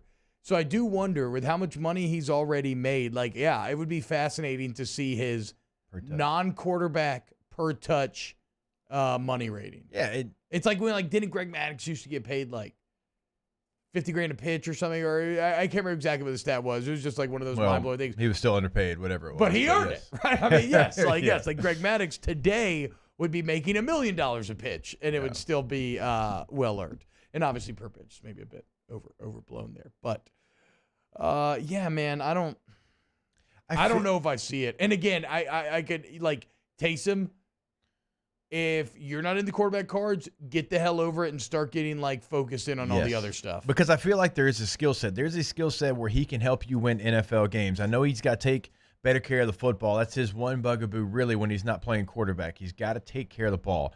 He's a willing blocker. He does it well enough to be in there and break tendencies. He certainly can run the football. He can catch the football. He can be a trick play, throwback type of guy. He can be a weapon. And Sean does do a good job of breaking tendencies with him. We talked about the Jack Mashburn and Besh tendencies that LSU runs into. He really doesn't with Taysom Hill. Yeah, but you've got to tell him what he is and who he is. Because as a football player, you want to know what your identity is. I don't know. He doesn't know. I don't think anybody knows what his true identity is. And he's just kind of in this in-between where, and on a very, very different, slight scale, I remember one offseason, Norv's I think it was going into my 3rd year maybe. I was playing West Coast fullback, so I was like 230, 235, and that's what he wanted. All of a sudden, one offseason, he's like, we're going to change it up. We're going to run more gap scheme. I want you to be 250. I'm like, okay, giddy up. That's what we saw the picture the other day. What were you looking at the picture the other day? We saw you had a collared shirt on. Looked at you at some sort of event, but you were looking like I was like 248. Yeah, you were looking like swole. And I remember getting to OTAs 248 in Norv. And I swear to God, and Norv told me to get to 250. I'm 248. I swear to God, Norv looks at me and goes, "Why'd you gain so much weight?" And I got so mad at Norv. I was like, "Coach, in exit meetings, you told me this is what we were going to." He goes, "Well, that was in January. It's May." I'm like, "What?" It's like, you didn't relay that message to me. Did you have to lose it? Yes. I cut to back to 235. Oh man. Oh no. I mean, I was working out. Like, I was going old school, going up to Calvary in Shreveport, old school weight room, grinding it out in the high school gym. Oh man, listen to the military. But that's kind of like Marine on a different scale, like kind of Yeah. what Taysom's been. It's like, hey, gain some weight for tight end. Lose some weight for quarterback. Hey, do this to your body. And just that, like I talked about with Nick, the yo-yos of that mentally and physically is very, very difficult. What I want to see from Taysom Hill is very simple. Look at this picture. 2 gloves. I want to see 2 gloves. Once you see two gloves, once you see 2 gloves, you know that he has finally let the quarterback dream die. He is still leaving that right hand completely open right now. Look, you can, and he can still play Wildcat, right? He can still be lined up at quarterback. Hell, Teddy 2 gloves does it every game, doesn't he? 2 gloves, Taysom. That's what I want to see. Taysom 2 gloves, and then I'll know that we are on the right track. Jake, I'm going to give you a 4.5840 at the combine. Hold the Mayo says his estimation was that you were a 4.7 guy. Well, Hold the Mayo needs to find something else to hold because I was not a 4.7. Hold D's. Yeah. All right, Hold the Mayo, my guy. No, it's not a 4.7. What was it? What was it? I was a 4.6 flat. Okay. Oh, 4.58. I was so damn close, dude. 200ths of a second off. Faster than Clyde. If Clyde's listening, I'll let him know all the time. Oh, wow. Were you really? I'll let him know all the time. Okay. Well, maybe if Clyde's listening, Clyde, stop taunting, okay? No, keep taunting, Clyde. Very offensive stuff. That How was dare you? weak as hell that they called that. How dare you point at that man as you cross the goal line? You hurt his feelings. Yeah, exactly. Get the hell out of here. It's not like you're literally like everybody's trying to like break each other's legs every play. You point at the man. That's a penalty. Yeah. You're looking pretty alpha in this Chargers picture right here, bro. I don't know what year that was. Dick. Maybe could have done the hair, but still looking super. Well, thick. you never quite know when the picture day is during training camp. That's fair. And also, I don't know why. I look back some pictures of myself from throughout college. I don't know if it was a lack of Instagram, so like just like fashion didn't get out there. My hair was horrible. I never even had like a haircut, like something that I would resemble as like a hairstyle and or cut until I was probably like 23 or 24. Yeah. It's so weird to look back on. I can't fathom it now. But that's a lot of people. I mean, there you go, dude. Yeah, that baby. is a premier athlete. Did you just go sit in a barber chair and be like, "Oh, excuse me, sir, I'll take a schoolboy high and tight too, all around, please"? No, that was I think so. I had really long hair when I showed up to college, and then freshman year I used to wear headbands to hold it back. And then, well, it was like it had gone beyond swoop. I'd wear headbands to hold it all back, and then like soccer style. Mm-hmm. But then, no, I let Will Blackwell just take clippers to it one night. I got sick of it and just cut it all off. I don't remember doing it. I don't know what age that would have been. All right, there though. But that's a premier athlete right there, boys. You're welcome for that beautiful. That's later in your career because of the yellow shoes on the chest. Look, if we're gonna be completely honest here, I've made fun of Jeremy Pruitt a lot for looking like a thumb. I look pretty thumb-like in this picture. I'm not going to lie. I also look a little phallic. And I've made fun of Peter Schrager a lot for looking like a phallus. So, glass houses and such, I too have looked thumb-like and phallic in my day. Oh, nothing worse than somebody calling you a thumb. Human thumb. It's not good. This picture, I still can't believe this photographer played me like this. This is like that Piper Perry meme. Bob, that is. Scroll up so you can see everybody's faces behind me, Danny, because that's like the funniest part to me. That picture. Why in the hell did you agree to take that picture? Yeah, I don't know, because I was like, oh yeah, I'm the center. Like I gotta be like in like a stance a little bit, like in the front. Like, yeah. Like oh my God. It looks like the Piper Perry meme. I'm about to learn today. And the eye black. 3 at once? I can't watch. The eye black. inside. Yeah. Smile. Yeah. The genital pouch. It's an all-timer. All around. I got like a little bit of like a 5th grade teacher fupa going on. Wow. Unbelievable, dude. Unbelievable. Even Josh is uncomfortable. So you can see him standing like with 2 feet of distance between us because he realizes how weird the picture is. Shout out to the homies, though. Greg Shaw, Josh Jurassic, and Willie B. Still homies to this day. Oh, the fupa. Yeah, I agree. Let me and Hold the Mayo call Breakers games. I want to be the. I was thinking about. I want to be the sideline reporter for the Breakers. I want to officially put my name in to be sideline reporter for the Breakers. I'll do my best, Saragusa. I'll do my best, Kubelik. I feel like Cole makes a lot of ground doing like eating stunts. I can do eating stunts, bro. Yeah. Easy money. Numbers and stats. Yeah, like smash a beignet on my face on the sideline or something. Yeah. What do we know about the USFL? If you don't know, I certainly don't. I know the old USFL, Yeah. but I don't know I had no idea it was coming back till yesterday. Yeah, I just came onto this yesterday. So, yeah, I'm with you. I have no idea. I didn't even know they were bringing it back. Luckily for them, the XFL failed where it looked like it was maybe going to succeed. But The Rock bought it, though. And it's going to come back. But that's what I'm saying, back. right? If COVID hadn't happened, there's probably a world where the USFL is getting ready for like a very exciting year 3, maybe. Instead, there's still a void, and they're going to beat the XFL back to market. So maybe it works. I don't know. It is fascinating to me that we love football so much in this country, college and pro, and there's not a secondary league. It's like we expect greatness from our football. Like we only want the best of the best. Like we don't want semi-pro. Well, it's because like minor league baseball, like not a ton of money being made, but it has its place. There's 4 levels: rookie ball, A, double, and certainly AAA, and they find a way to stay afloat. Yeah, exactly. And I don't. You're right. I mean, because like I remember trying to watch the Alliance Football League or whatever, and I watched like 10 minutes because like, oh, Mets playing, and I was like, oh my god, this is awful to watch. This is bad football. Not fun at all.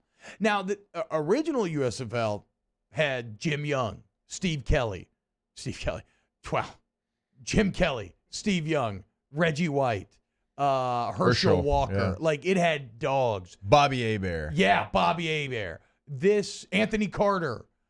This USFL will not. So I'm cautiously optimistic, but Breakers, I want to roll on the game. How do we feel about the logo? And I know it's the same one. How do we feel about the logo and color scheme? I know it's the same.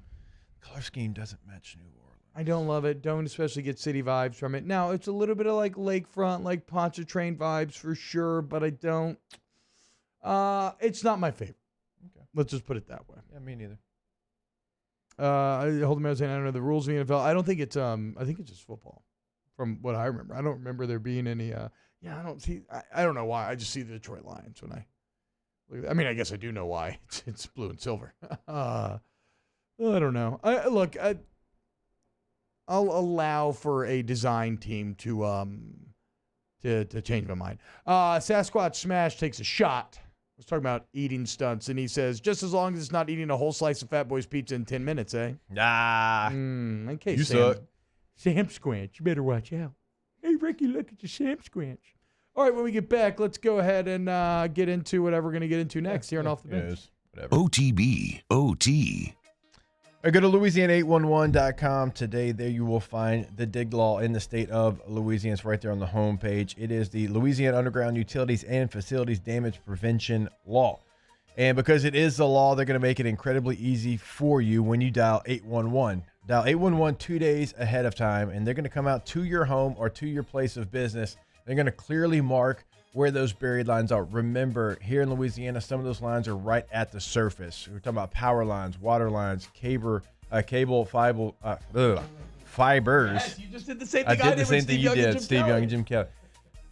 And so that way you make sure that you know exactly what you've got going on in your yard. It is for the safety of you and those around you as well. And again, they take all the hassle out of it. So go ahead, pick up the phone, dial 811, tell them to come out to your place of business or your home. It's incredibly easy. If you want to find more information, you can go to that website, Louisiana811.com. Again, Louisiana811.com.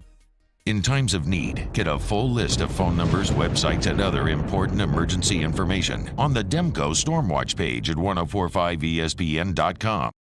Follow us on Twitter at 1045ESPN to cast your vote in the Citizens Bank and Trust poll of the day. Vote daily inside Off the Bench, Hunt, and Hill, the early line. And after further review, Citizens Bank and Trust brings you the poll of the day via Twitter at 1045ESPN. Yo, Jake here for Patient Plus Urgent Care Clinic, the place that's going to be convenient for you during an inconvenient time. Look, you hear me talk about my 4 boys all the time, and sometimes things like stitches, well, they happen. And in fact, they have. And Patient Plus is always taking care of us, just like they'll do the same for you. And now with 7 convenient locations across the Baton Rouge area, open from 9 a.m. until 9 p.m., 7 days a week. And also at PatientPlusUC.com, you can sign up for your appointment on the way to the clinic. That's Patient Plus Urgent Care Clinic. Get in and get better. Tonight, we invite you to celebrate life, wherever and whenever you can, understanding that time is never on our side. Instead, gather up your friends tonight and share a few stories and laughs over a good bottle of wine. Or maybe a family meal that gives everyone a chance to reconnect and remember what's really important, whether it's for a birthday, an anniversary, or simply to remind someone special that they are loved. Ruffino's, where Louisiana comes to celebrate life. I've been doing business with Luba for 25 years. They're dependable, trustworthy. It's just the attention to detail with our clients. Our folks have years and years of experience. They're highly trained professionals, but many companies have that asset. What I'd like to think makes Luba a bit different is that we use those talents in a way that truly is dedicated to serving the needs of the folks who depend on us. Crime has serious consequences, but anyone can make a mistake. If you find yourself in trouble with the law, know that you have rights, and it's okay to demand them. The law offices of O.C. Brown are here to protect you and your rights. Felony or misdemeanor, DUI or drug charge. No matter what crime you're accused of, you still have rights. Let the law offices of O.C. Brown uphold them. Call 225-343-1111. Your law firm for a lifetime. Are you a licensed contractor? There's lots of good contractors in Louisiana doing work the right way, but unfortunately, too many unlicensed contractors are working outside the licensing requirements. Working as a contractor in Louisiana requires a license for the company doing the work. The Louisiana State Licensing Board for Contractors wants to help you get licensed to allow you to conduct work legally. It's not difficult to get the license. We can help you. Go to lacontractor.org for more information. Licensed contractors, it's the law.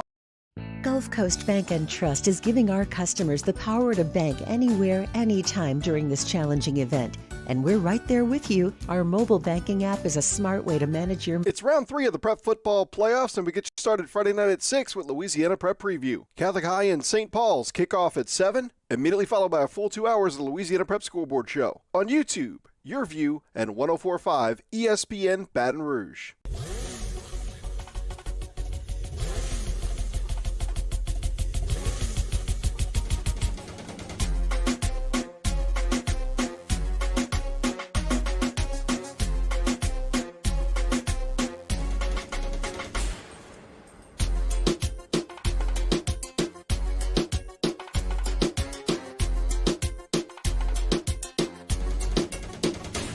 OTB OT with Hester and T-Bob on 104.5 ESPN Baton Rouge and 94.7 ESPN Alexandria.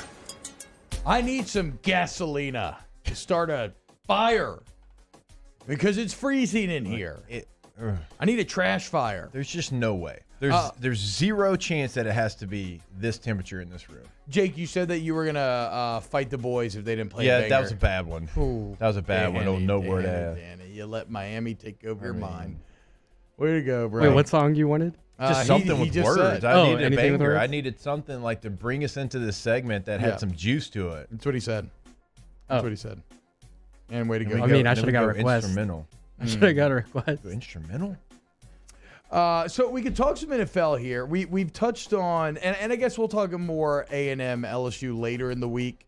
I don't think there is actually a lot to talk about because I think it's an interesting matchup where LSU is closer than people think. And again, after watching Arkansas and Alabama do battle the other day, and that score being 42-35, I think you look at the LSU defense now post-bye, and you're like, okay, those are two pretty good games that you held Arkansas and Alabama to, so there is hope. But Saints-Bills is in a couple of days now. So we are getting very close till that's going to be a reality. And as we were kind of touching on with Jake right now, or as we were touching on with Nick, Jake, the margin of error for both teams is very small at this point. The Bills are slipping. The Saints are slipping harder. But make no mistake, the Bills are slipping too. All of a sudden, if you're a Bills fan, you're a little nervous because last year was incredible. 13-3. Josh Allen, MVP candidate. He was awesome, man. He was incredible. This year, Josh Allen hasn't been bad, but he has been more like Josh Allen. In fact, check this out. QBRs each year of Josh Allen's career. And QBR is a controversial stat, I would say, but this just shows where his level plays at. Okay, rookie year, 49.8. Second year, 49.4. Then last year, all the way up to 81.7, right? Yeah. Incredible season. Right now, 58.7. And in terms of things returning to the norm, it's not just Josh Allen, but all of a sudden the Bills, who's leading the division once again? Who are they looking up at once again? They thought they had slayed the beast. Yeah. Brady gone, Belichick dead. The AFC East was going to be there for years. How could it not be? Remember earlier this year they had that stat where like 15 games in a row they've been leading at halftime? Mm-hmm. And now you sit, they're 6-5. They're the last playoff team in the AFC right now. And again, they're looking up at the New England Patriots. So a ton is on the line for both of these teams Thursday.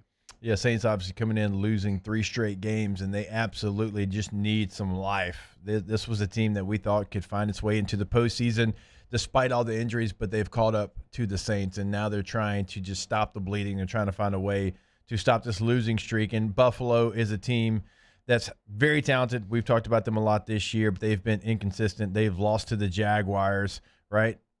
That I don't even need to explain much more after that. It's like they lost to the Jaguars. That kind of tells a story there. They get absolutely housed by the Colts last week, and the Colts actually playing really well, but 41-15 there. So they can be had, they can be got. So you got to go out there and you have to do it. And again, it's going to be very important who on this injury list ends up being available for the Saints on Thursday. Short week, already so thin at a lot of positions, but this is one the Saints have to take full advantage of. Man, you can't lose 4 games in a row in the NFL and expect to make the postseason. And this team, with all the injuries, still should have the goal of making the postseason, getting into the tournament, because you were right there with a great chance so early in the season. You can't let it slip right now. You got to find a way to stop it.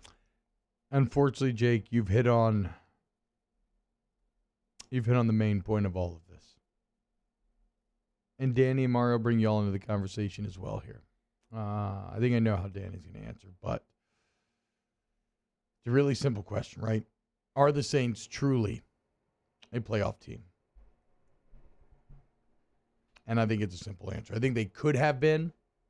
I think in the light of the injuries, I think their injuries have ruined that chance. Unfortunately, I have now lost the faith. I do not believe that the New Orleans Saints are a playoff team. And it hurts me to say it out loud. It's not just me. The ESPN analytics have finally bumped them under a 50% chance to make the playoffs. I mean, you think about the missed opportunities. You just can't drop games in the Dome to the Giants and the Falcons. And you're seeing why now. Because you've got Bills, Cowboys, Bucks all lined up, 3 of the next 4. It's just, I don't know, boys. Saints playoff team, yes or no? I'll still say yes. They're going to get reinforcements back. You still have really good defense, although I was just seeing that DeMario Davis makes less than Taysom Hill, and that's kind of crazy. But you can still lean on that defense and make what? Yeah, DeMario Davis doesn't make at least $10 million a year. If DeMario Davis makes less than Taysom Hill, that is a crime against football. This year, whenever y'all were talking about it, I was looking at the cap hits. Oh. But back to your question, they can still sneak in. This is a big 2 games. They're really good teams, the Bills and the Cowboys, but you are at home. Sorry, Mario. You just completely blew my brain with thinking about that. I'd never considered that in that perspective. Taysom Hill should donate part of his game check to DeMario Davis. That's ethically and morally wrong. I mean, DeMario Davis puts his body on the line every friggin' play. Taysom Hill plays 10 plays a game. Danny, are the Saints a playoff team? Yes. Okay. NFC is a mess. Surprise. Saints are coming back. Just wait on it. Good point, Danny. The 17 NFC is, is not good. NFC is like a bunch of teams are doing bad in the NFC. Exactly, which is why it sucks because the Saints missed the golden opportunity to separate themselves, and I just don't know how they're going to do that. There's just too many injuries to overcome, in my opinion. Jake, where are you at? I'm leaning more towards your side of things. I just, with all the injuries they've had and at the positions they've had the injuries, and I do agree with them that the NFC has been a mess and you don't know what to expect. But here's the difference, I think. San Francisco and Philadelphia are going the opposite way of where you're going. You're going down, they're going up right now. That you're going to be competing with those two teams and maybe Carolina, and also Minnesota's kind of going up as well. Okay, so funny enough, I was looking up like passing leader stuff, trying to get some better context on where Josh Allen actually ranks this year. One of the random stats I ran across, Kirk Cousins has 21 touchdowns to 2 picks. Yep. If he wasn't named Kirk Cousins, we'd be talking about it. I know. Why does Kirk, if that's not a look in the mirror to stop being so aggressively unlikable, and he hasn't even done anything though. You like that? Yeah, I mean, You like that? Yeah, that's true. I guess he hasn't done. No, he's not done one thing. Anecdotal. Kirk Cousins. He's basically Kirk Cameron. Do anything wrong? Then why is he so unlikable? I don't know. Do you like him? Yes. I don't really like him. Is it because of like the franchise tag deal that he went through for like 4 years? No, I mean, get your money, man. Get your money. I'm not about that. I don't know. I don't know why I don't like him. I just don't, I guess. And he has that singing video. I don't know if y'all seen that. Like he was like in a chorus, like in high school. No, in I college. love chorus though. I love singing. Him and Chris Doran. Chris Doran was in the choir. Hell yeah, dude. Yeah. I think that's very cool. I don't know why I hate Kirk Cousins. I know. Like, tell me. I don't know. Give me a reason. I guess I'm just a hive mind guy, and the hive mind tells me to hate him. I'm like, yeah, you know what? Yeah, screw that guy. Beat the Saints in the Superdome in the playoff Okay, game. there is some of that. Are we really gonna? Some of that. I get what you're saying, but we can hate people. I do hate him for that. No, I'm just saying that might be where it's coming from. Job. Yeah. Oh my god. Yeah, well, if his job is at odds with what I want, then yeah, screw him. So I agree. That's a good point, boys. But I don't even hate that. It's like personality annoys me, and I don't know why. There's nothing that he's really done. He's white bread. What's his personality? Maybe I don't know. Dude. I'm just safe space, true circle, just telling you how I feel and readily admitting I have no reason to feel the way that I feel. Okay. And it's like, okay, I don't love like some of his Vax takes, but then, I like Aaron Rodgers fine. I don't really know what his Vax takes are. Well, the things are, it's like there's other people that share his takes that I have no problem with. So I can't even really, I can't even really explain. I mean, look at that face. It's the face, dude. If we're being honest, look at the face. That's a cheese. That's you know what that is, dude. Cheese what? Yeah, cheese what? No, a cheese phallus. That's what that face is.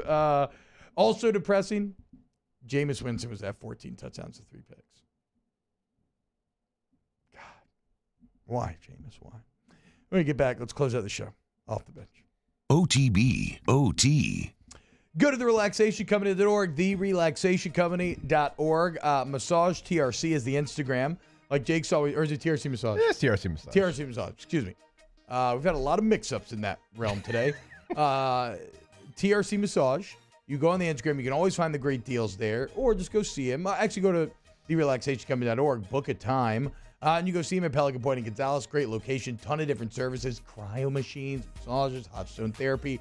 Go look at it all on the website. Trust us, we love him. You will too. therelaxationcompany.org. Yeah, T-Bob said TRC Massage on Instagram, and he's right. Go there, and you will find all the information that they're going to have as far as like giveaways, as far as specials. Even if they have job openings, it will be there. Like today, they do have appointments available today. So if you want to book that appointment, you can pick up the phone, give them a call at 225-725-4239. Or like T-Bob said, go to the website, pick out what service you want and what time at therelaxationcompany.org. Our listeners fire off their opinions on the jimsfirearms.net hotline at 499-1045. Keep listening for your next chance to shoot us your thoughts with the jimsfirearms.net hotline on 1045 ESPN Baton Rouge. At All-Star Toyota, you get it all. If you're in the market for an all-new Toyota vehicle, come see our friendly and knowledgeable sales team at All-Star Toyota. Located in Baton Rouge at the corner of Airline and Goodwood, we've been serving our community since 2005 by offering a large selection of new Toyota cars, trucks, and SUVs. Get behind the wheel of your dream car and take a test drive at All Star Toyota today.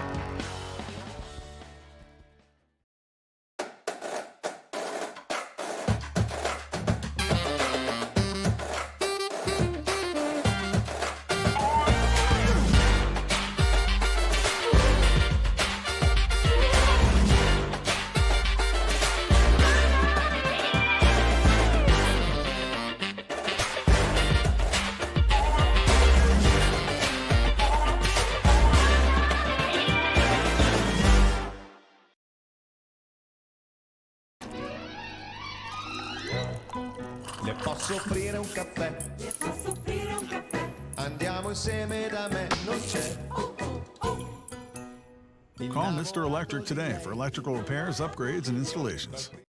Bayou Ford has 0% for 60 months on new Ford F-150s. All new Bayou Ford vehicles come with a 1 million mile powertrain warranty. And now 0% for 60 months on Ford F-150s. If you need sales or service, the crew at Bayou Ford is going to do right by you.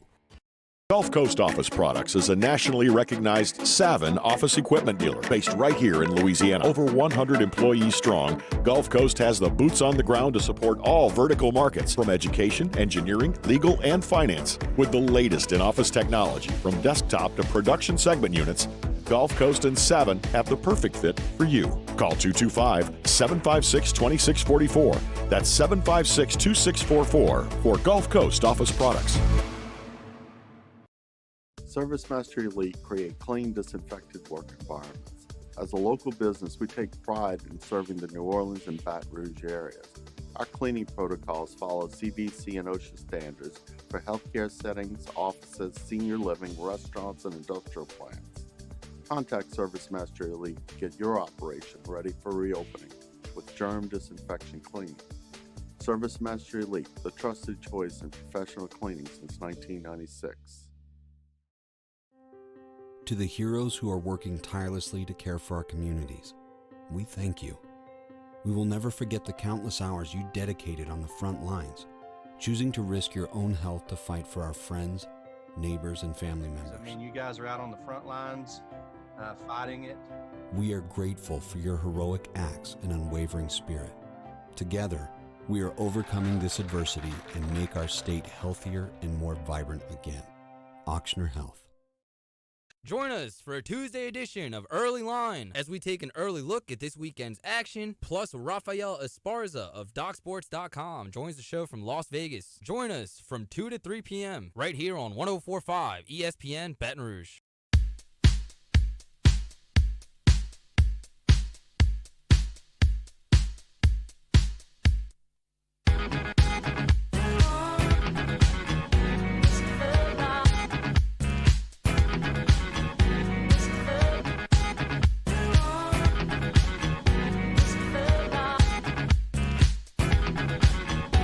OTB OT with Hester and T-Bob on 104.5 ESPN Baton Rouge and 94.7 ESPN Alexandria.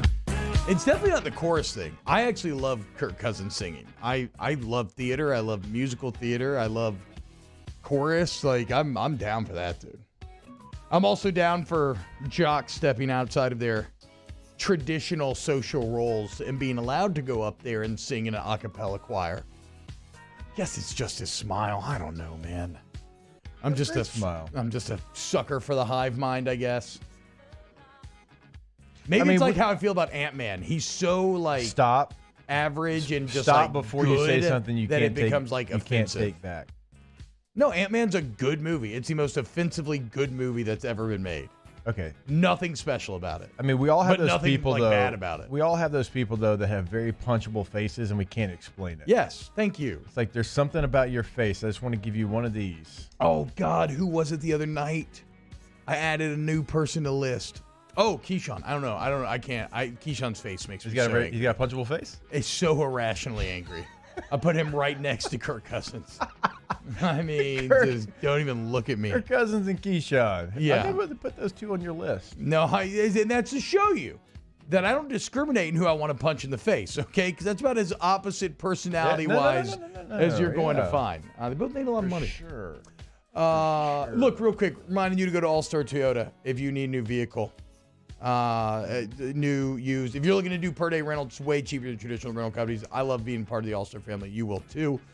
And again, it's time for Ask the Bench, brought to you by Cole Coors Light, Fizzy Hard Seltzer, Blue Moon Light Sky, Citrus Sweet. Favorite song that has whistling in it? Mine is Patient by Guns N' Roses or White Christmas by Bing Crosby. Ooh, Whistle while you twerk. Oh, no?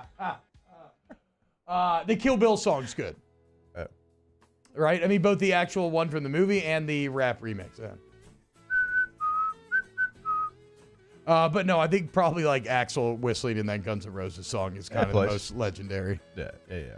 Now I want to know who everybody's most punchable face is. Maybe that's something we can revisit tomorrow. God, Keyshawn just makes me so angry. Not at him, just his face. It's on mute every day. I can't even hear what he's saying. Y'all have a great day. We'll see you tomorrow. OTB, OT. Osher.org. Go to Osher.org today. All your orthopedic needs. Maybe you want to be as fast as Taysom Hill, unlike old Plodfoot over here, my co-host. You go to Oshner Performance Training, OPT. I ran a 5.4. Okay, so everybody back off. I was the slowest person alive. I should have gone to Oshner Performance Training. Could have got me bigger, stronger, and faster with all the same facilities and techniques that the pros do. In fact, when you go, you may be working out alongside pros. Look, so that's something to check out. If you get injured or if you have any orthopedic issues, you also need to go to Oshner. And I don't care if you're listening in New Orleans or if you're listening in Baton Rouge. The facilities and the employees in the facilities are second to none. So the Saints trust them. Pelicans. That's why the LHSAA is now partner with Oshner, developing medical guidelines to keep your children safe. Go to Oshner.org today. Your number one orthopedic home, Oshner.org.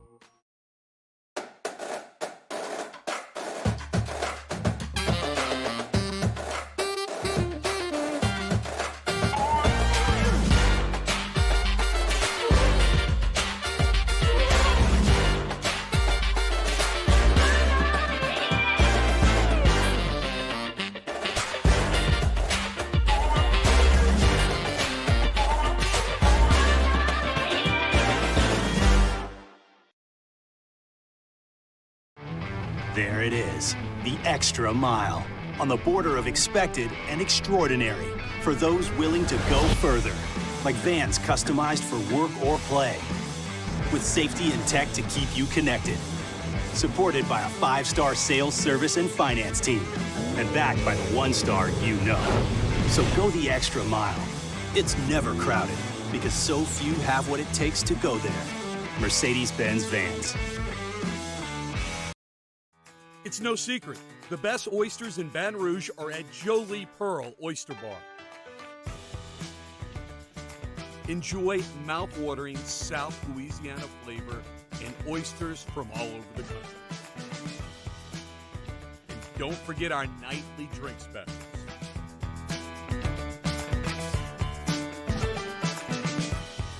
Jolie Pearl Oyster Bar, located in downtown Baton Rouge. Eli's always been into grilling. It took us a while to see it, but the signs were there.